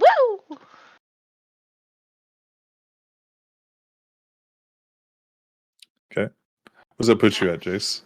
2. 2? Because yesterday I fed on Oscar. As you would. That puts me at 2. 3, as well. 2. Jim? No, we wake up with 2 now, so I'm at 3. Yeah. Shit. Why do you wake up with 2? Because we rolled that thing last time, that we now wake up with like 2, this many. Remember at the very Oh, Jesus Christ. beginning? I forgot. Yeah. I don't Yeah. I thought remember that was how many only I some wake of up us. at. You wake up at 2. Depending as on how well. you rolled, you either went up in hunger No, or No, you I did not. woke up at 2. I know that. I also didn't feed yesterday, so I was at 3 during that entire thing and just now, but I succeeded, so I'm still at 3. Like, I will I feed will you go very back and quickly. look to see how many You I could wake have up at. fed you could have During fed the night. at I believe you're still normal, Jace. I believe I you're don't remember. I'll go look. No big deal. but yeah, you were able to feed at Vegas's. So at least you could have fed down to 1. I will still wake up at 2, but thank you. Yep. But no, I don't think Jace has the waking up at 2 thing. I don't think so. I don't remember you having to deal with it ever. But and you Yeah. guys know you can go back to 1. You just have to feed throughout the day. Like you would have to feed preemptively to make yourself less hungry. Yummy. So now we can end here, but it would be ending early. You guys completely obliterated what I had in plan for Lou. He was going to start puppeting you guys. Oh, yeah. And between Good job, Siren. Oh, good, I did the right thing, God! well, what it was Jace pulling it. Thank you, yeah. Iris was going to be seen as soon as Jace really moved. Was going to be seen by Siren, and then Siren fell early, and I was like, okay, well, that's not going to happen. So she saw Jace. I was like, I wanted that shot, you know? Oh, But The shot of me trying to pull the thing out of Siren and then Jace slowly appearing behind Was me. enough. Terrifying. it is very horror movie in the best of ways. Yes. so you all wake up. What are we doing? I finally let Duncan teach me how to play Mario Party. Okay. So Mario Party 2? Duncan plays Mario or Bowser. Okay. Those are his. Okay. Because Bowser is the best. Bowser's the best. So Bowser is daddy. But Duncan is also a little bit basic, so like it's Mario and Bowser. Yeah. Bowser. Did Addie get home last night? Addie got home last night. Yeah. She's good. I'm gonna go check Addie's room. Oh, did you bring Duncan over? I thought you went to go to No. Duncan's place. I went to Duncan's house, but I text Addie like, "Hey, you got home, right?" Addie sends you a picture. How much makeup does Kitty really have? Eyeliner she's had for 4 years, and 2 different lipstick colors. Okay. She's rocking all of it. Not the 2 different. Like she sent you a picture, and it looks like she's got not a full face of makeup, but just like I don't have a full face. she's been using what you have available, and she sent you a little smiling selfie. The makeup looks good. Cute. Sitting there on the couch. Cute. I text back, "You're lucky we don't get diseases. Don't use other people's makeup. We'll buy you your own." And then fuck. It's like you guys may have had that Jim. conversation. And then right after that, 2 minutes later, fuck, Jim took my credit card. Asked Jim to buy you makeup. Heart emoji. And she sends you a picture back of like, it looks like a little blurred photo. Uh-huh. And her hair is like outstretched. It looks like she's running through your house. I love Addie so much. Addie gets to be who Addie really is. Addie's Love happy, that. at least for now. And I text Jim, "Give me my fucking credit card back. Love you." Heart You emoji. can't play Bowser in Mario Party? Okay. Well, Yes, you can. We live in No, a you can't, vampire 'cause land. he's a- Let us. Let me have Bowser. my we world, they play- came out with an expansion. We Yes. play Mario Kart. There Let's you just go. say Mario Bowser. Kart characters Uh, were incorporated into Mario Party. I text Jace. Good catch, though. Sorry about punching you. I Didn't hope feel you had a pain, good Jace. night. Heart emoji. You all get your own heart emojis. They're all different colors, just so you're aware. Cute. Jim gets a blue one, Jace gets a black one, Siren gets a red one. I text Siren, just a heart emoji. She texts back. Dearest She Elizabeth. texts back. No, drums, heart, drums. No, drums, heart, cat emoji. Like black cat emoji. Oh, Drum loves cat. Drum loves cat. Next merch, Drum loves cat. Cries. Crying emoji, crying emoji, crying emoji. That's This is it. just how we all talk to each other in real life. Just- It is, and it it- is. It is how me and In a little bit, that yes, actually, that's correct. Shortly after, Snapchats and me. yeah, shortly after, it'll be just a plate of cookies, a TV, pajamas, and a question mark Oh, so no slumber party night? at some point. A little thumbs up emoji and the party hat with this, like the party emoji. You know what I'm talking about. The little party kazoo thing? Oh Yeah. my god, the party horn? Yeah, Party horn. yeah, Party I horn. got you. I got you. All right, cool. The emoji you see in your email is when either you've won something or it's spam from some company giving like some sale that they're Yeah. offering. Mhm, mhm. I see it all the goddamn time. Congratulations! Shut up. Like, Shut up. So, what are our plans? That's it. I'm learning Mario Kart today. Okay. Today is my macchiato in a basement. nobody Yep. set any new Yep. plots in motion. Simply exist until we find out that there's a pile of ashes in the library. None of us know we Yeah. are allowed to live in bliss for a Correct. minute. Correct. I So put my- let me God that damn my brings up a phone down. question. Yeah. That brings up a question. How immediate threat, you know Addison. Yeah. You know the Second Yeah. Inquisition. Yeah.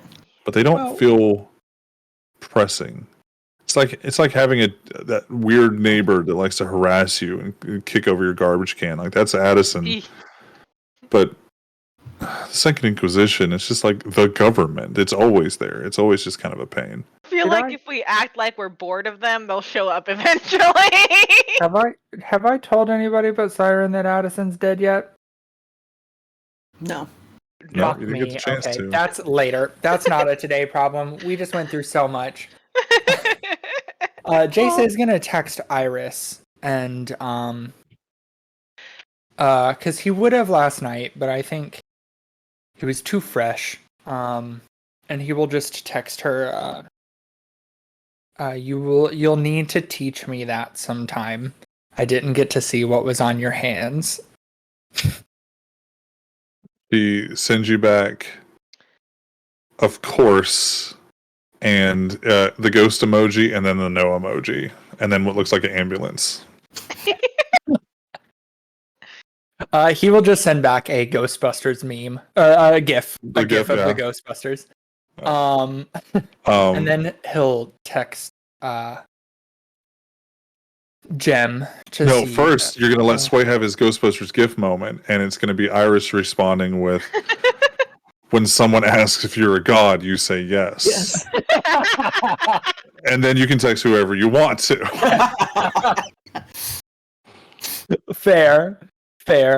Yeah, he'll text Jem to see, and he'll just text her, what's up?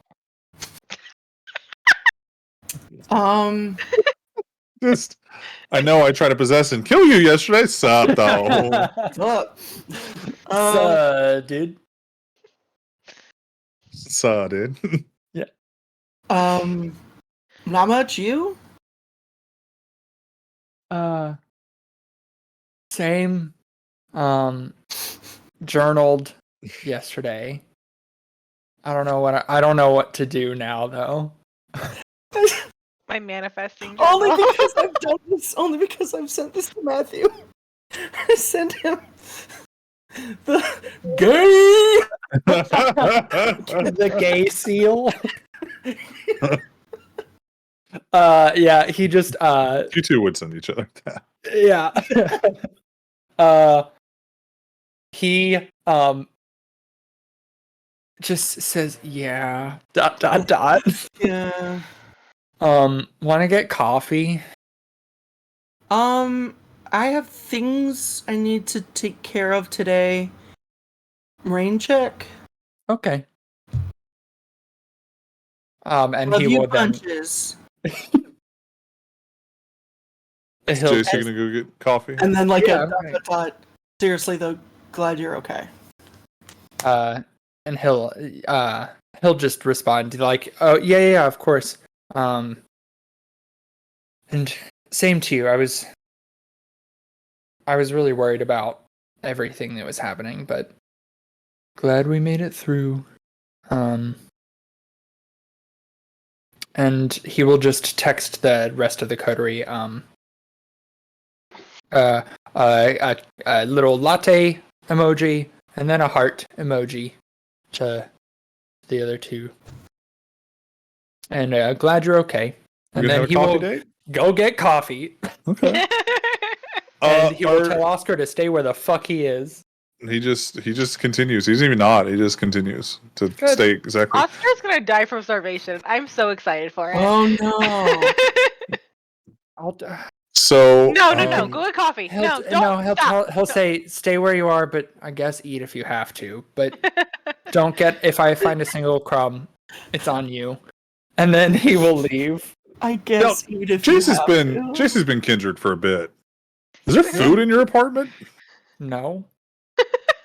Okay. Figure it out. No, motherfucker. there's coffee. There is Just asking. coffee. There is coffee. There is coffee. So- but We have There's- DoorDash. do we Yeah. have, would he have? So There's yeah. probably some cans of something that's months old. No, that's fine. Siren, Elizabeth, are you guys gonna go get coffee? Are you guys gonna chill out and do your own thing? Oh, that wasn't necessarily Yeah, that me wasn't an asking. invitation. Oh, Yeah, I thought you said cup of invite. coffee. No, it Oh, was just okay. a coffee My bad. emoji and then a heart. Not necessarily a like. He's hey, like, you were not come do this invited. thing. No. This Yeah. is not Steve, an open fuck away. invite. No, I'm Fuck off. kidding. Well, what's I'm Siren kidding. gonna do for the day? Vegas. Yes. She's More fucking Vegas- earned it. Vegas waits for you to get out of bed before he gets out of bed. However long that's going to take. She doesn't get out of bed. Like, At some point, he goes gets a Capri Sun. Pretty Uh, fun. And it's Capri Sun. He's got his blood bag. And he comes back to bed. great, amazing. And then you guys continue your day. Because there's nothing sexier than a naked ass man with a Capri Sun. I mean, it definitely says like I O mean, negative. It's Like blood, but I'd like to think that even though we're kindred, we still can't get the straws in on the first try. Like it's yeah. yeah. Correct. yeah. no, Yeah. even worse, they go too hard and it explodes. Like, yeah, fuck. Yeah. So, Jace, you're gonna go get coffee. Where are you gonna go get coffee from? I'm going to. Take me along on this coffee date then.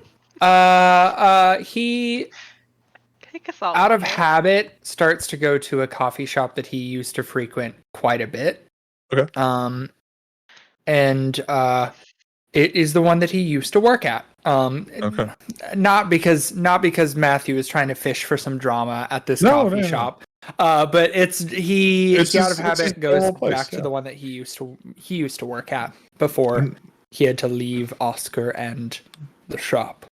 Okay, roll me a as you're walking around downtown. Give me I'm homebound. exactly. Thank you. Yeah. Give me God bless you. a wits awareness. All right. Told you guys. You ever walking somewhere? You ever gonna drive somewhere? You need a wits awareness. 1, 2, and 1 No more. other reason at all. Don't worry. Yeah. Yep, guys. no other reason at all. Weird. Just know the rest of the coterie that it's not my fault when more drama happens. It's the storytellers, What and if we we can all just hate choose him. to fail? What if we just choose not to notice? Literally. anything? Okay, that one was cocked, so I will reroll. Oh, well, Oh no! you, now it's so a you one. say that. No, it literally became a one. Okay, that's fair.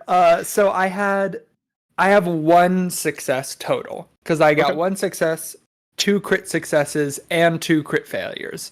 Yeah. So 1 So, I success mean, total. So the camera is just kind of like your eye vision.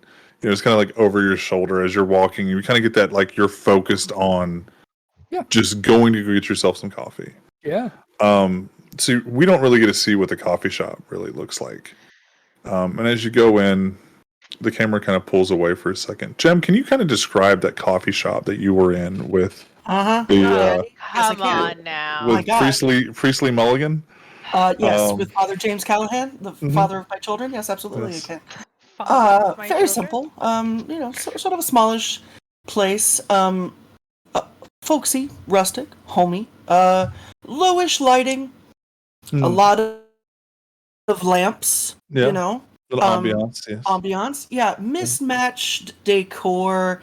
Overstuffed plushy chairs and couches. This is all very correct. Yeah, oh god, wonderful. There's local art on the walls. There is someone there with a guitar out. He's not meant to be playing, but come on, man, it's Wonderwall. Yeah. Yeah. And Jace, that when you walk in and you get your coffee, you're met with Wonderwall, and you're like, you look over and like, that guy is still fucking here. He is still here. And he's not even here on open mic night, which is the thing that annoys Jace the most. Yeah. Because Like he doesn't want to be booed out with other open real mic musicians. Yeah. Yeah. And you get your coffee and you have a seat. Yep. What do you do the rest of the day? Just kind of chill? Yeah, I have a book of poetry that I'm reading. And so I just sit at the coffee shop. Is it read how some to write poetry? No, it is not. I don't know why this is Jace- canon where it's like, Sway, you gotta shit on. Like, Jesus, Sway, you want to prep us before you come for our throats? I just don't know why He in did my warn head. us trauma. I know. In my Okay. head, Jace can't write Useless poetry and well. alone is now Because- Jace's thing. That was what it was all the time. Because it's canon that he can't write it well. But Oh, okay. also, the reason that Sway has to go so hard on that is because he couldn't kill us earlier. That's true. That's true. And we're going to call it a night right there before he can retaliate. Good night, ladies and gentlemen. I don't know if you guys saw the TikTok of like somebody gets a chance at retribution at a cost of something they hold dear. I 100% saw Jace killing Iris tonight. I was So did really I. worried. I called it. that- Remember, I said it in chat. I said, I think we're going to lose Iris. I was really worried. I'm not gonna lie. Whenever you said that she was on her knees with crocodile tears, I was like, "Oh, well, she's dead. She died. There is no more ghost, but she's dead." Mm-hmm. And I'm very glad that did not happen because that would have been traumatic after the memory that Jace just had. Yeah, that would have sucked. So thank you for that. There was a lot of factors. Kitty not fighting and taking that. Yes. But you trying to remove the pull. It was like, okay, well, I can't get in there. That's fine. I'm going to come back to you. Then she took it. And I was like, oh, there's a thread. Yeah. And then with you trying to do your blood magic and then Siren doing her essentially blood magic with Iris doing her blood magic behind the scene while you guys were distracted. Mhm. That led to a successful outing and not having Jace like puppet you guys for a little bit based off whatever emotions that I pulled. Thank God you actually undid me, because like I was like, well, can't do shit. Like I was gonna, I was full disclosure. If I'd managed to get my blood voice thing to happen, I was going to call another daughter to come do exactly that. Yeah. So like that was my plan. Was I will bring however many daughters with the cacophony my blood potency level, which is 1, can get me here. I will get them here. I will 2. Oh, 2. That's what we were talking about. 2 of them here, yes. So I was like, that's why you get the 2 specialty dice. It's your blood potency. Thank you. I was like, great, phenomenal. I'll fucking bring them. And thankfully I didn't have to do that, so I still have a use of that for later. I didn't think about it till after, but it would have been cool if I would have undone you and just turned around and did it to Jay. Use the drumstick. God. No, that's what it's for. It should be recognized though, and I didn't address this when we were talking about Diablerie. Jace, you're actually operating in a blood potency of 3. Oh. That's I sense. be working on. This is a different conversation. We'll have another day. 2. You're still 2. I'm still 2. Okay. Yeah. Okay. Cool. Tight. No, because you're in a different. You're in a different generation than them. Yeah, I'm one generation. You're also at a 3. Lovely. Hell yeah. So you're operating I'm a off little older than you. 3 blood potency. Jace is operating at 3 as well. Grandmother. I should could be all of your grandmothers. It should be noted. Well, that's why I was talking about the time and what the gravestone said. It should be noted that even with that, the blood potency being more of a conversation tonight, Addie is still the beast that you sense is still stronger than you. Yeah. Scary. And I am worried about it, but tonight is for Mario Party and coffee and fucking. Yes. It is not. So, how long are we going to wait for something to happen before you all start planning for something to happen? What's Jim? You guys want to just chill? You guys chill. What's Jim doing? Hey, Id. Yeah.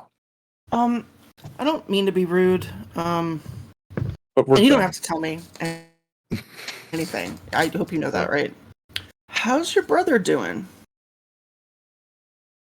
Do you mean have I heard anything new? It's only been it's only been a few days. I mean, has it? I know sometimes it seems like it's been so long. So long. Like weeks. But no, Jesus. I mean, it's only been eternity. An eternity. You have this? This is interminable. Sometimes the weeks fly by, and sometimes the days drag on. But no, as far as I know, he's not doing anything. No. I don't know if he's just waiting for the next thing, or if he's done, or whatever he had in mind is like. It's not like he acted a certain way all the time, and we're like, oh, he's obviously a traitor because he's doing the traitoring all the time. It was a piece here and a piece there, and I don't know if he's done or we're waiting on the next piece. All the traitoring. With all the traitoring, yeah. How long did it take you to like come to terms with what you are? Ask me when I'm older and I could care less about humanity. Right now, I still don't know. Huh.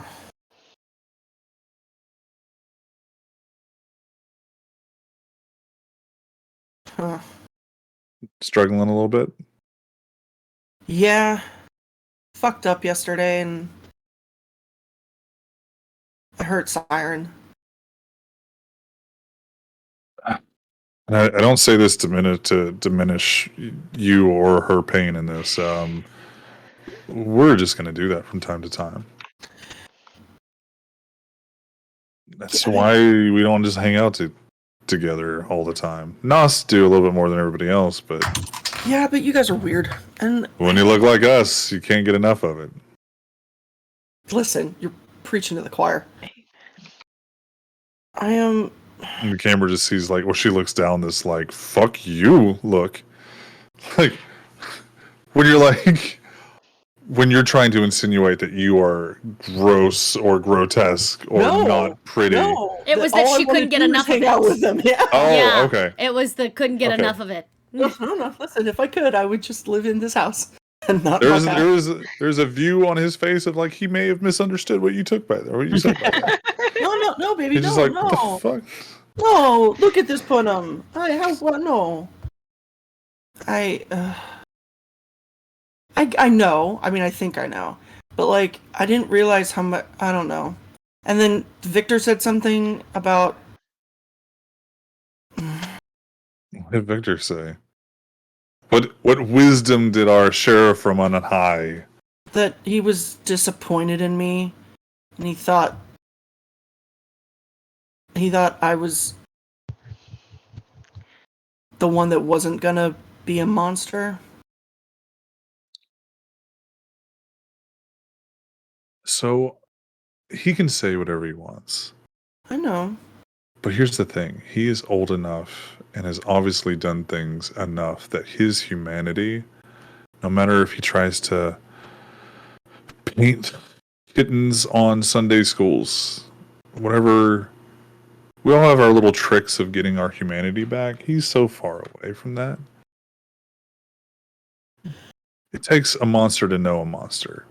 And he kind of like pats your hand on his face. So you really don't care what anybody says? About what? You? Or... What, that I'm look like this? No, not the looking thing. Like, just like who you are. I'm me. Right, and you don't care. If I don't want somebody to find out about stuff, I'm not. You're not. You're not going to ever know about it because any witnesses are dead. And I'm too smart to not cover, like, to cover my tracks so badly that somebody could find me. I'm very humble. Oh my God. I'm very You're humble. The total package. But it's the how we're wired. It's everything you see, everything everyone sees is a mask. It's what I want you to see. You seeing that room, that's you seeing what there is to see. Who else knows about the room, by the way? Does Ego know? Ego knows. He gives you shit about it, doesn't he? He was more into, well, I think he played baseball, but he's the football kind of guy. Yeah. Like he's a Warhammer 40k. Yeah, I know. He would think that was like some business. He wouldn't understand the reference. He would be like, oh, is that like a Wall Street for what is it? Delightful. How did that? Anyway, I also feel kind of bad that I like drug someone to be my ghoul. Kinda. That shows in a weird sort of way how not a monster you are. Walk me through this. So I say this knowing I am more monster than I was the day that I was created, but you could have given her the option. No, I can't. There's no option. You, without drugging her, you could have given her the option. Said, hey, look, I'm a vampire. Fangs, I want to make you kind of like me, but not. You're not going to die as long as I'm here. You'll also just kind of be my immortal servant. And if you say no, I'm going to have to kill you. See, not an option.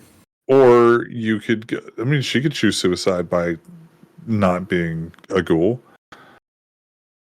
But you owned up to the fact that there's no way to not take their consent away and just did it.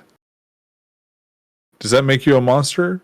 If you were human, if you were kind, but now you have somebody that is essentially your pet, your dog. Do you tell My the best kind? friend. She's my best friend. We can't call them pets because Victor gets super pissy when you call them pets. What I mean by this is that when you adopt a dog, gross.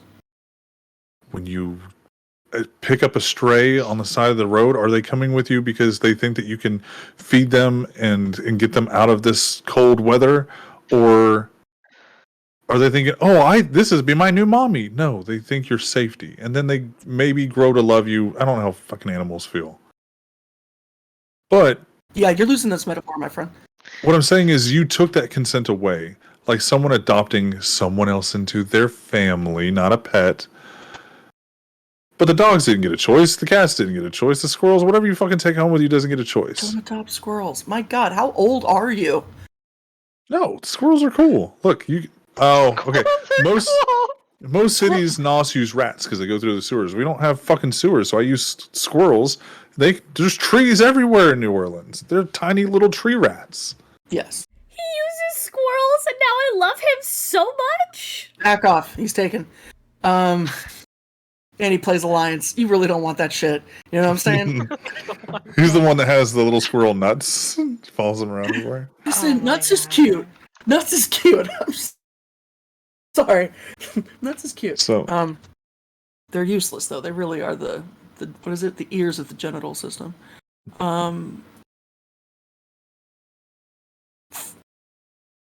What did you just say? I don't. I was looking at chat. It was like ghoul squirrels. Like, not just any squirrel. A trained squirrel. Girls, yeah. You thought Squirrel... What is her name? Squirrel Girl? Yeah. In Marvel? Yeah.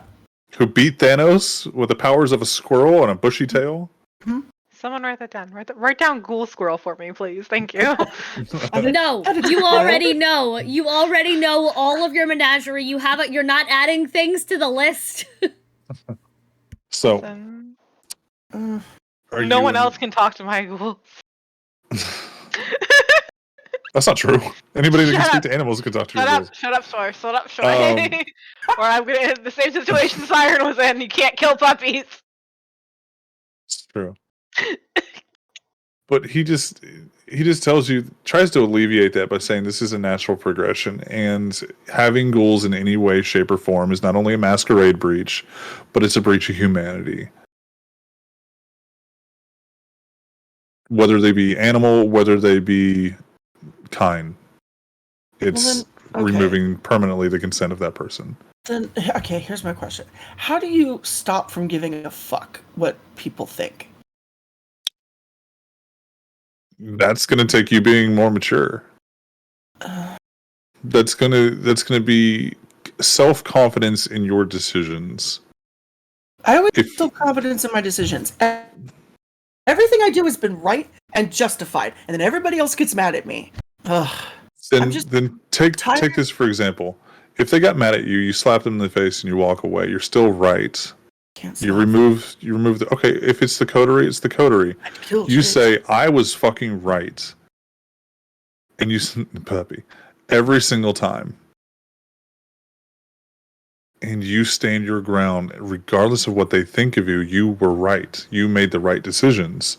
So it doesn't matter if they liked it or not, you were right. You're going to care less, you're going to seem colder, and you're still going to be right in your decisions. But you have to temper that with collaborative group-making decisions, because you're not on your own yet. No, I can't be on my own. Well, not in this city. No, I don't think ever.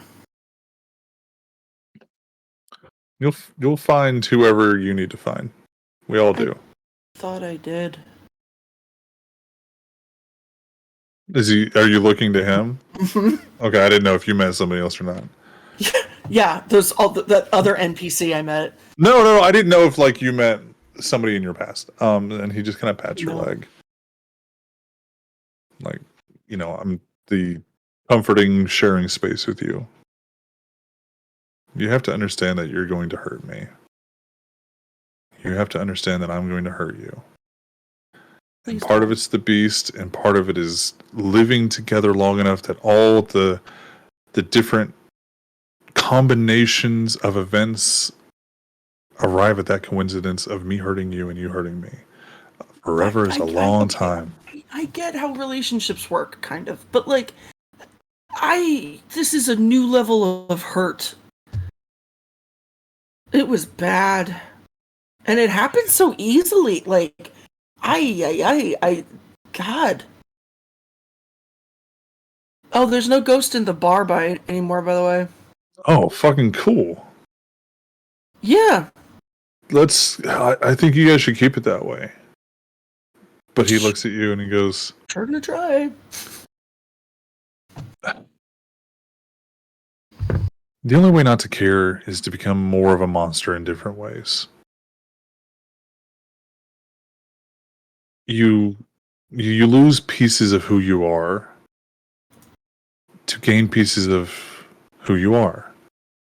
And with that, at a certain point, and don't take this the wrong way of me saying it's now, there will come a point where we have lost enough of who we were that either you or I will turn this emotion, adoration, whatever, into manipulation. Every time. Have you ever thought that maybe you're just bitter? And it doesn't have to be that awful? If you could find me one kindred couple that is a couple and not slave and servant or a facade to put in front of people, but actual genuine care and love that's not tainted by manipulation, possession, blood bonding. Well, I can't do that, so you're safe.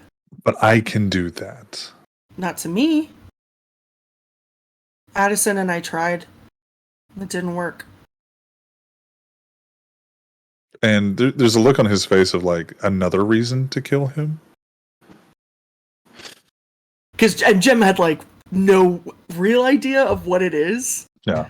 But that's how she found out that she can't. She can't be and she can't do. It doesn't matter. You could think about me in the wrong light one day, and the next thing you know, I'm your servant. You would get look older. like your maid outfit. So would you. We'll see who gets there first, I guess. Stop! That was the hottest thing you've ever said! How do you finish up the rest of your day? I was gonna grab Ryan. Okay. You Gonna have a little day out. Yeah. Yeah. Oh, Okay. oh, and I'm gonna grab And Addie too. do the girls' Yeah. shopping trip. Okay. Yeah. We'll have a nice little. Oh God, because I just need to see Addie and Ryan interact anyway. So, Everyone needs. what to does Ryan really know? Remind us. Well, she spent a day in ghoul camp Okay. with. Yeah. So she knows everything. And when you see her, there's a look of understanding and like knowledge, and it is tainted by that. But I didn't fucking ask for this. That's great. But in a way, when she approaches you, she goes, "I appreciate going." Because they started calling it Ghoul Camp. Ghoul school. Ghoul School. Yeah, that would have been better. But no, I get it. And I get why you need this. I will say that I feel like I should feel more upset by it than I am. And they said that was a natural reaction to the amazingness. And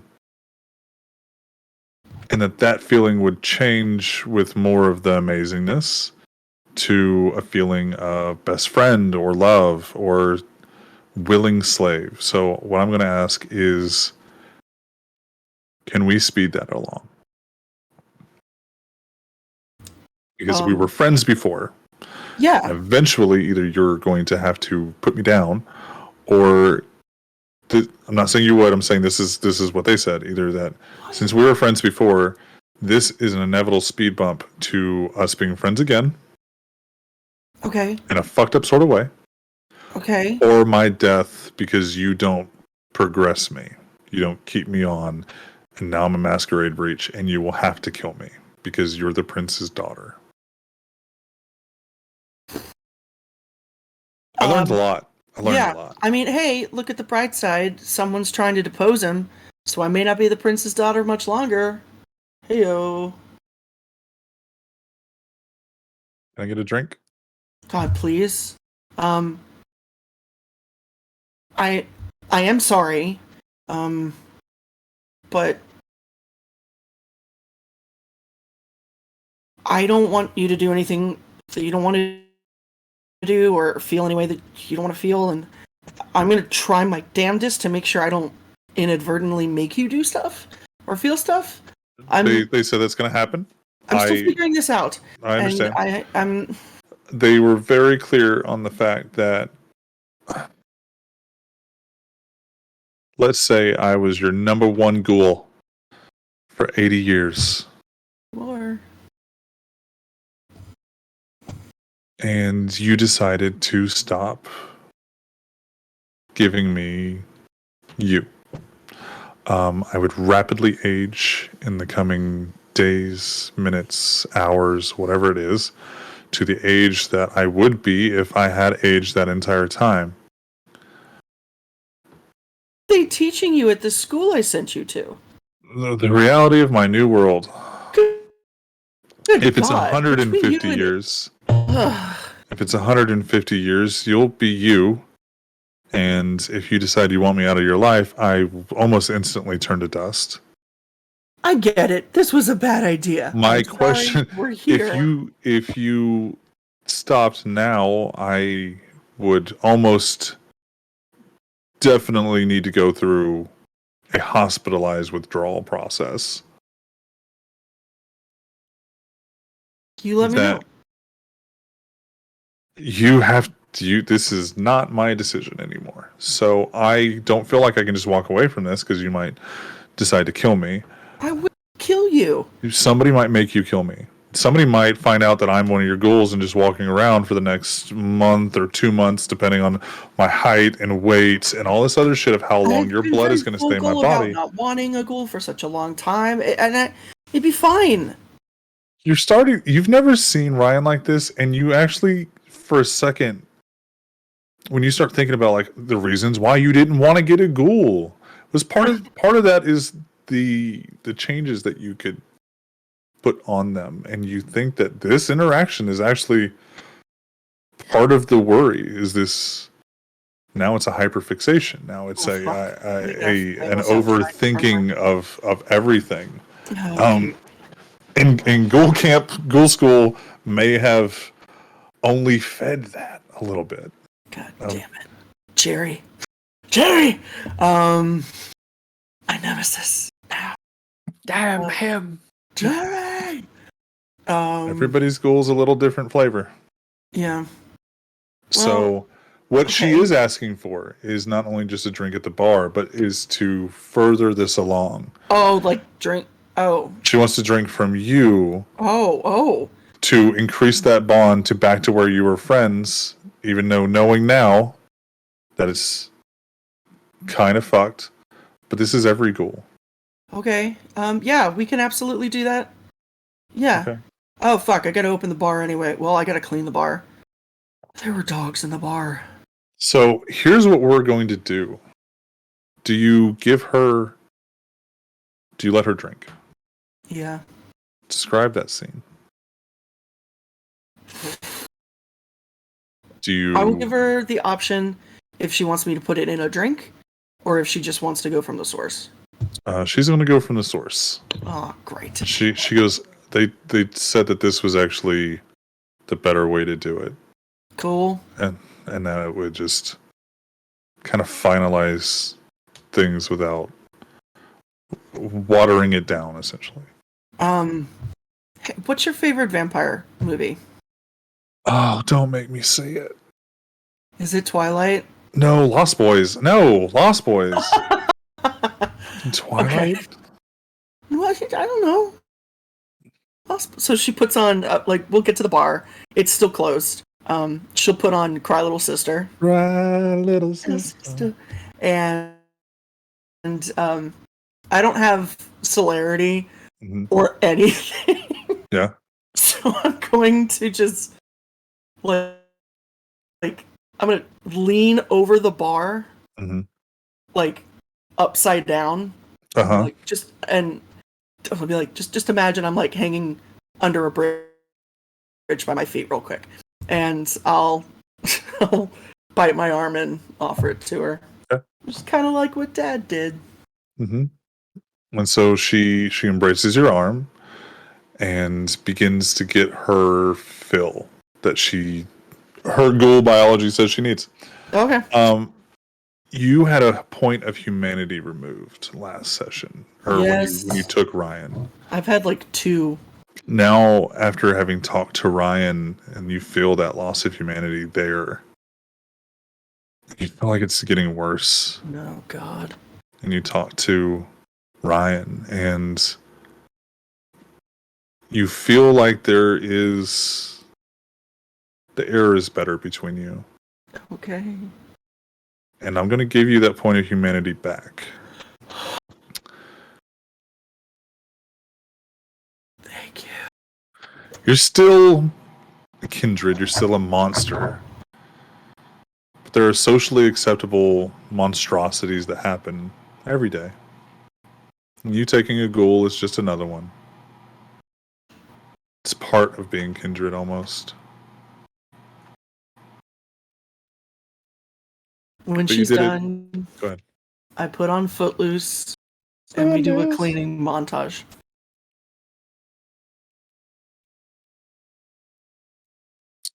Jace, what do you do after the coffee cup? The coffee cup. I was gonna say the coffee club.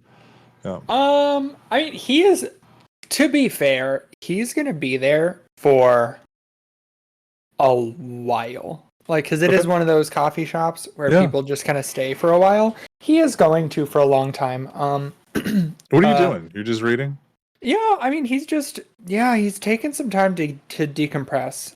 So he's gonna order a few drinks, and he will read some, and he's gonna at some point people watch a little bit, just because that's what you do, because he was a barista, and that's part of what you do during a little bit of, because this coffee shop's not busy, right? Yeah. Because it's but so that's part of what you do a little bit whenever you're a barista with some slow time, is people watch. Yeah. So he's gonna do that for a little bit. And Matthew is going to push through that so that Sway can't tell him that he sees Father Callahan. No. Whatever. But you're going to spend some time there, so let's do another Wits Awareness. Well, at least to see what this annoying song Campfire Man is playing. Fair. Every campfire has got one really bad acoustic guitarist nearby. Yeah, so true. Ring of Fire. Okay. Smelly cat, He is playing Downtown by Vanessa. Jesus Christ, tonight is not my night. That is net 1 success. Okay. The songs are annoying, but at least when you're getting up for your coffee and you're sitting back down, you're kind of people watching. He's distracting, but not in a way of like an annoyance, more of just is that really the song he's going to play? And you just you look down, you look around as you sip your coffee. I will say this, even with a nat 1, there are some priests in here. Gross. Okay. Well, listen, man, they look tasty because that is what I feed off of.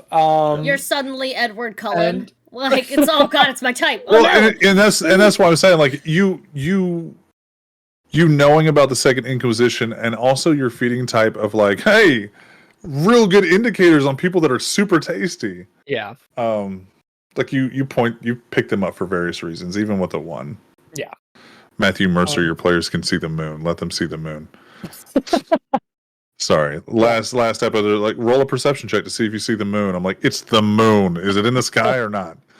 Is it behind clouds or no? exist. Yeah. Yeah, but there's 2 moons. So if you see one and not the other, you're like, Fair. Anyways, Yeah. You notice you clock some priests because they're tasty and they're second inquisition. Well, Okay. second Do they- inquisition or priests. Do they look like they clock me? No, I mean they're kind of sitting there. Thank God. They're there for a few hours. Like you said, they're there for a while. They're Yeah. there for a few hours, and All they're right. kind of doing the same thing. You can't really make out conversation unless you really wanted to listen in directly. But they're sitting there having coffee. No, They got a on couple different newspapers. day, on a different day, Jace probably would, but I think today of all days, he's convinced himself that the Second Inquisition is not going to be discussing their plans over coffee. So, which might be wildly know. incorrect. I don't know. So- Church does some dumb shit sometimes. Yeah. But so he's gonna just almost force himself to not. Yeah. And then after That explains that one. coffee and after coffee and people watching, I think he is going to just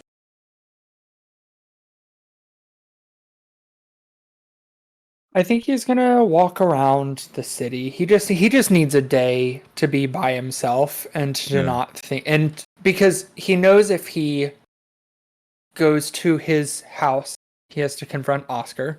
Mhm. If he goes to Iris's, he will feel compelled to ask her questions. If he goes to the bar, he will also feel compelled to look into things regarding the ghost. Yeah. And if he does anything else, he will probably feel compelled to try and figure out the Second Inquisition. So instead of doing all of those things, I think he just walks around the city for the rest of the night. To alleviate some of those fears, Iris texts you. Mm. Got back from LS. Mm-hmm. Everything, and then it's the peach emoji. Well, he thumbs ups that and says, "Oh, thank God." And his worry about looking into things regarding the Wraith is not investigating to make sure that it's gone. It is, this thing was here, and I can look into how Iris got rid of it, and more things that I can learn regarding wraiths. And he just doesn't have the bandwidth to do that, so he just walks. So we got our first day out of the way. Nothing happened. How long are we going to time skip forward? Until something happens? Until you start planning? Until something happens, you sick son of a bitch, what you got? Okay.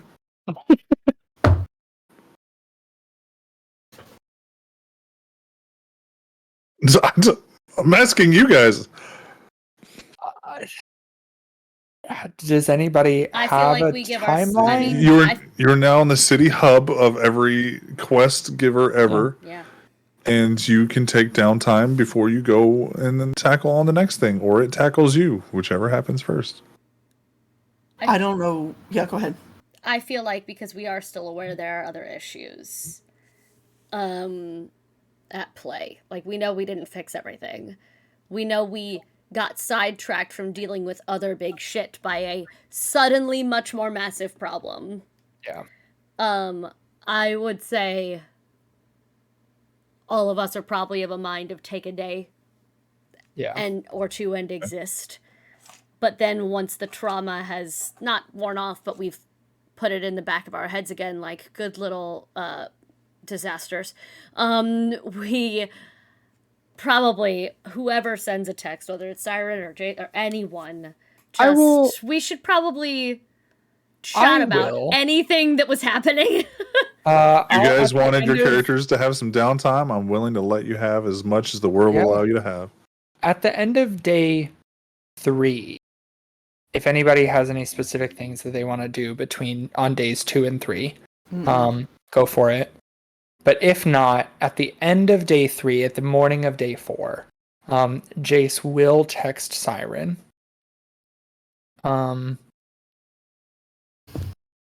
So, when do we tell the others about what we saw at the hotel?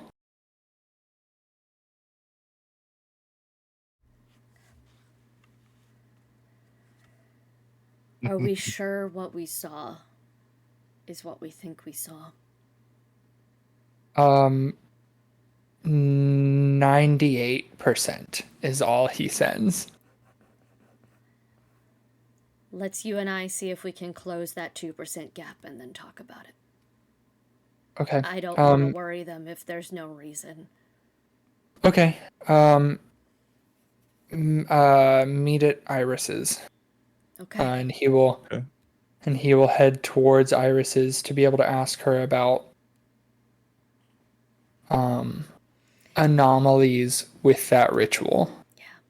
Without alluding to too much. Yeah. Because Siren is definitely of the mind of, okay, we spent so long chasing after something that may or may not have been real. We blamed him for things. We didn't blame him for things. We have all these questions. Let's make absolutely as fucking certain as we can that there's nothing we're leaving out before we go to the group. For sure. Just in fucking case. Are you looking to have that conversation before Siren shows up? Or are you looking to have... Do you let her know that Siren is coming? I'll let her know that Siren's coming. So we'll just have that conversation with both of you then. Yeah, that's fine. Because Siren was there, and Jace explained what he was seeing to Siren the entire time, and what he saw.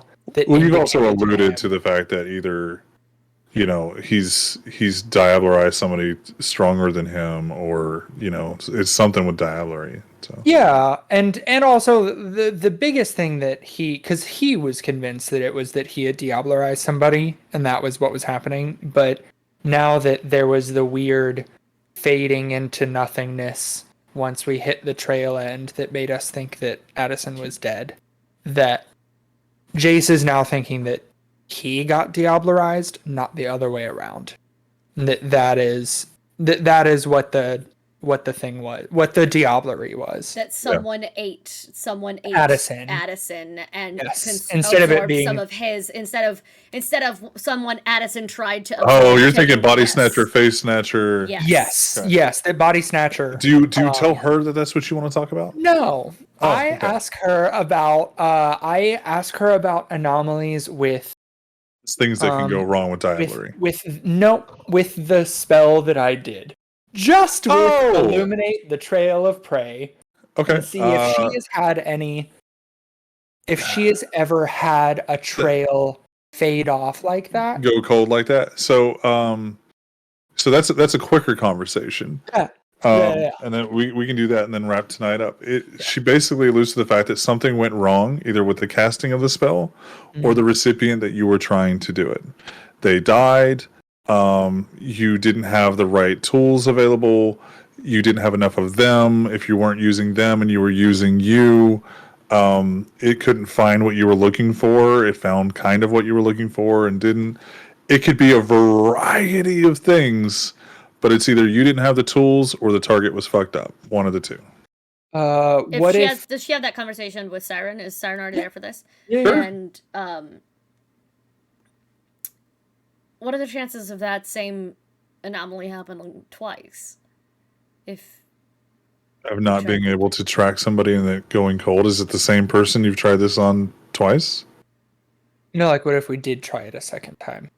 If the same things went wrong, could we narrow down the issue? If you were watching him do it and made sure it was right on his end. Yeah, we could do that. It might help us figure it out. Okay. Yeah, let's do that. And without rolling, because I don't want to push this too late. I know you guys wanted until the 3 hour mark.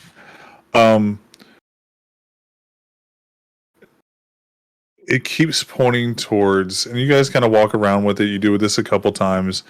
It points towards the Hard Rock area, and then sometimes you can't even get out of Iris's before it fades. It's like the connection is there, and then it fades, and it's like it's almost like sometimes you'll go a minute or two, and then it'll fade. Sometimes you'll go a second or two, and it'll fade. It's just fade, and then it'll go fade. And she has watched this happen, so she knows that I'm not casting it wrong. And now we know for sure that she's taking notes. She's taking notes as you guys progress, like keeping like, okay, faded this time. She goes, it's waves. Yeah. What does that mean?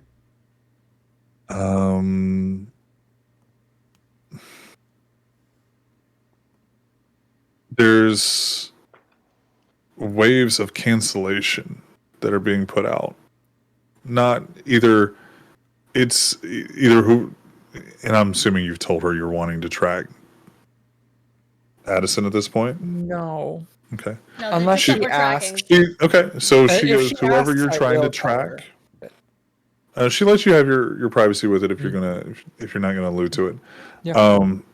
Whoever you're trying to track is either consciously, unconsciously, or some magically way of canceling your spell, or the spell is picking up on something and then it loses it. And it picks up on something and then it loses it. But they're regular patterns. So it's either something in, we'll say, the weave, or it's something that they're actively doing. But not dead. No. Okay.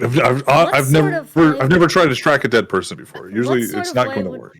What sort of ways, if someone were tracking you, would you be able to be aware enough to put out something like what we're getting back right now? Not usually, no. So this is a ward. If it is a conscious magical effort, this is a ward. It's not one I know of. There's no even magical way. That helps narrow it down. If we're not looking for someone who can be aware of us coming. So let's go to the Chantry and we'll see what we can do. Oh no! Siren's really good at research projects, guys! Her academic background! Send me to some books, I'll find some shit! I'll hate it, but I'll do it! Oh no, the library had the ashes! I know! I'm scared! Same! Are they still there? If not, I have other questions. It's amazing what happens when the players do nothing. The buttons still get fucking pushed. It's crazy how that works. It's almost like the world is existing separate of what we do. Like a good story. Well, and it's one of those things, like, sometimes I traumatize you with choices of just like, hey, you can totally just not do anything. You're like, my character needs a fucking break. You just made them relive all of their trauma, the worst trauma of their life, the very worst moment of their life. The world just threw that at you, and it's like, you know what, you can take a fucking day or two. Shit's still gonna go on. If you're not planning against it, it's planning against you. It's fine. Take as much time as you want. It's almost like this is a horror game. It's fine. But that's where we're gonna leave off tonight. Very well done. I know I kind of improv'd, give me your character's worst traumatic moment of their entire life. Everybody did really well. I love that. like we all haven't considered that before. I'm sure. I'm assuming you're all writing your own individual fan fictions at this point, but Yep. So we will be back next Tuesday. Yes. And then we will see where the story progresses. We'll pick up with Jace and Siren going to the Chantry to learn what they might learn. We'll see how long Siren gets to stay inside the Chantry. And then we'll pick up and find out what you guys have been doing in the time skip. If it's a couple days, awesome. If they're going to research this indefinitely for a while, we'll see how long it goes. All right. But love you guys. You did awesome tonight. And to our viewers and our audience and our listeners, we love you too. Remember that our characters are monsters, our players are not. And sometimes the world around us is the monster itself. So, take everything you could possibly get from tonight's episode with as much love and adoration as you can do with the characters involved tonight. And we will see you guys next time.